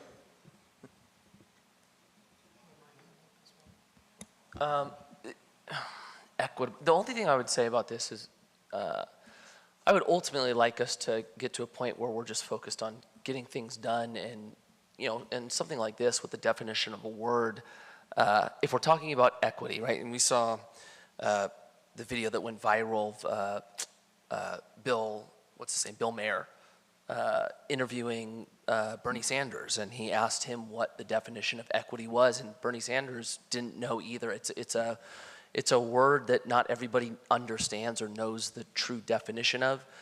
I would argue that if that's a contentious point and it's going to create divide, let's try to figure out a better word so that everybody's clear on it.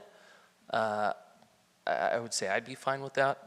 Ultimately, what I'd want to get at is what can we communicate that delivers the point, and how can we remove anything that creates confusion?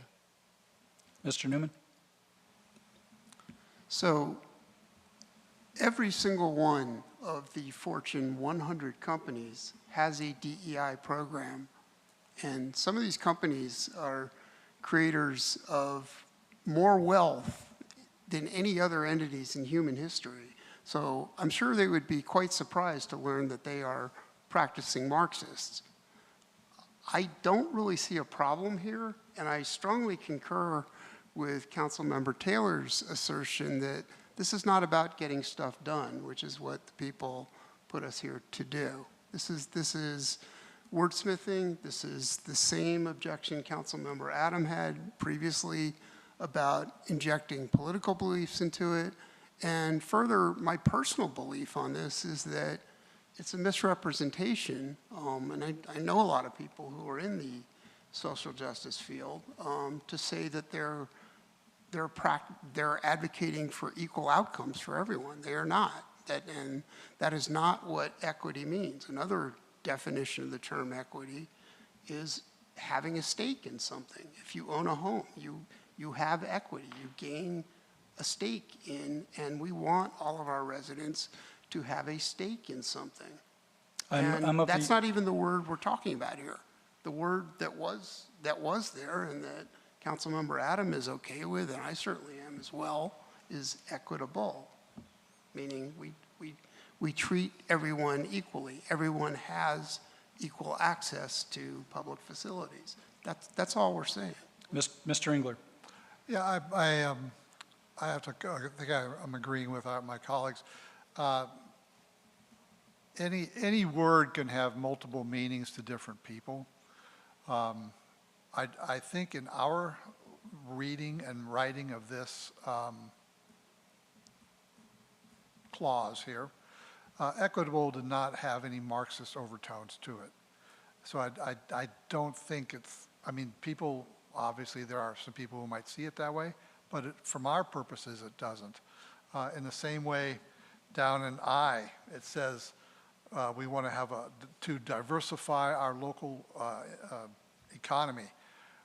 Someone could say, do we want to diversify in a racial way or diversify in an economic way? I think it's self-explanatory that we want to have a diverse economy here in our community. So I don't think, I don't see the need to change the word equitable because I think for me it means that we want to have an open and treat everybody in a equal manner. That's what it means to me. Other people could have a different opinion on that, but that's what it means to me. Ultimately, I'd like to see A come down to Thousand Oaks does not discriminate and provides equal opportunities, and let it go at that. But given the comments from council, I'll leave it go because it's not going anywhere, so leave it be at this point. Council members, any other goals setting for 21-23 that you'd like to modify, change, or anything of that nature? Anything? Nope. Yeah, I'm going to stick with equity because there's, again, all of you expressed. Well, we got the financial advisor saying we're going to create equity. Okay. No, David's So that's right. Equity does mean ownership. So that said, I'm saying if it said create equity, I'd like to get home before midnight, my friend. You're looking at a societal change, but create a more equitable, it's a behavior. I'll pull it up right now. This is, I think, it's a confusing one. Equality means each individual or group of people is given the same resources or opportunities. Equity recognizes that each person has a different circumstance and allocates the exact resources and opportunities needed to reach an equal outcome. So it's the equal outcome that I think have certain people look at that is the challenge. Where I agree with Bob is we live in a time where words, we don't all have the same definition of each word. For me on this one, I would actually land on if we can say exactly what we want to say. Are we trying to say everyone here gets an equal shot, or what is it that we're saying? And does that create clarity for people or added confusion? We I'm could gonna say lean that towards Thousand clarity. Oaks does not discriminate and offers equal opportunity. Done. But again, it's one where I'm just going to pull it back and end discussion here because we'll just leave A as it is. Yeah. Unless you all want to keep talking about this and No. beating a dead horse, I mean, it's up to you. So that's an image that I'm sure all horse owners would love to see. Anyways, let's do this. Any other changes you want? So, Mr. Power, what's our goals are set? What's the next step? Thanks. Goals are set. You have your norms. These are your rules of engagement. You're all familiar with them. You all signed them when you came on and looked at them. We do afford you the opportunity if there is a desire to change any of those. So that is now with you, and that's the last item of the evening. You know, rules of engagement, sounds like we're going to war here at this council, but I would like to think we're more cordial than that. Any changes in the rules of engagement? I mean, the council norms? Can I propose a one-question rule? Is that Duly noted. Any other thoughts on council norms? Well, didn't Councilmember Newman want to add the business of additional open space acquisition to E? That was, we already moved, do that? no, we already moved that to general plan. We were going to do the wildlife with the general plan. The additional. Yeah, All right, if you don't. we're good. All right. So with that, I think we've concluded. And I'd like to turn this back over to City Manager for any final words before we adjourn. Thank you, Mayor McNamee. We'll be back in our council chambers 2 weeks from tonight. We will have a couple of special presentations, one on Trail Education Days and CRPD's annual national update and National Park and Recreation Month proclamation. We have 2 public hearings, the adoption of our operating and CIP budgets, and the Landscape and Lighting Assessment District public hearing. Also, we'll receive a report on the SCAG General Assembly. And we will have our fiscal year 23-24 Community Social Services Grant recommendations. That's on the 6th of June. Thanks, everybody, for your attention and candor this evening. I'd like to say thank you to my fellow council members for a very pleasurable and productive goal setting, priorities, and council norms this evening. And with that, we're until June 6th, and I'm glad we have a week off. Till June 6th, we'll be adjourned.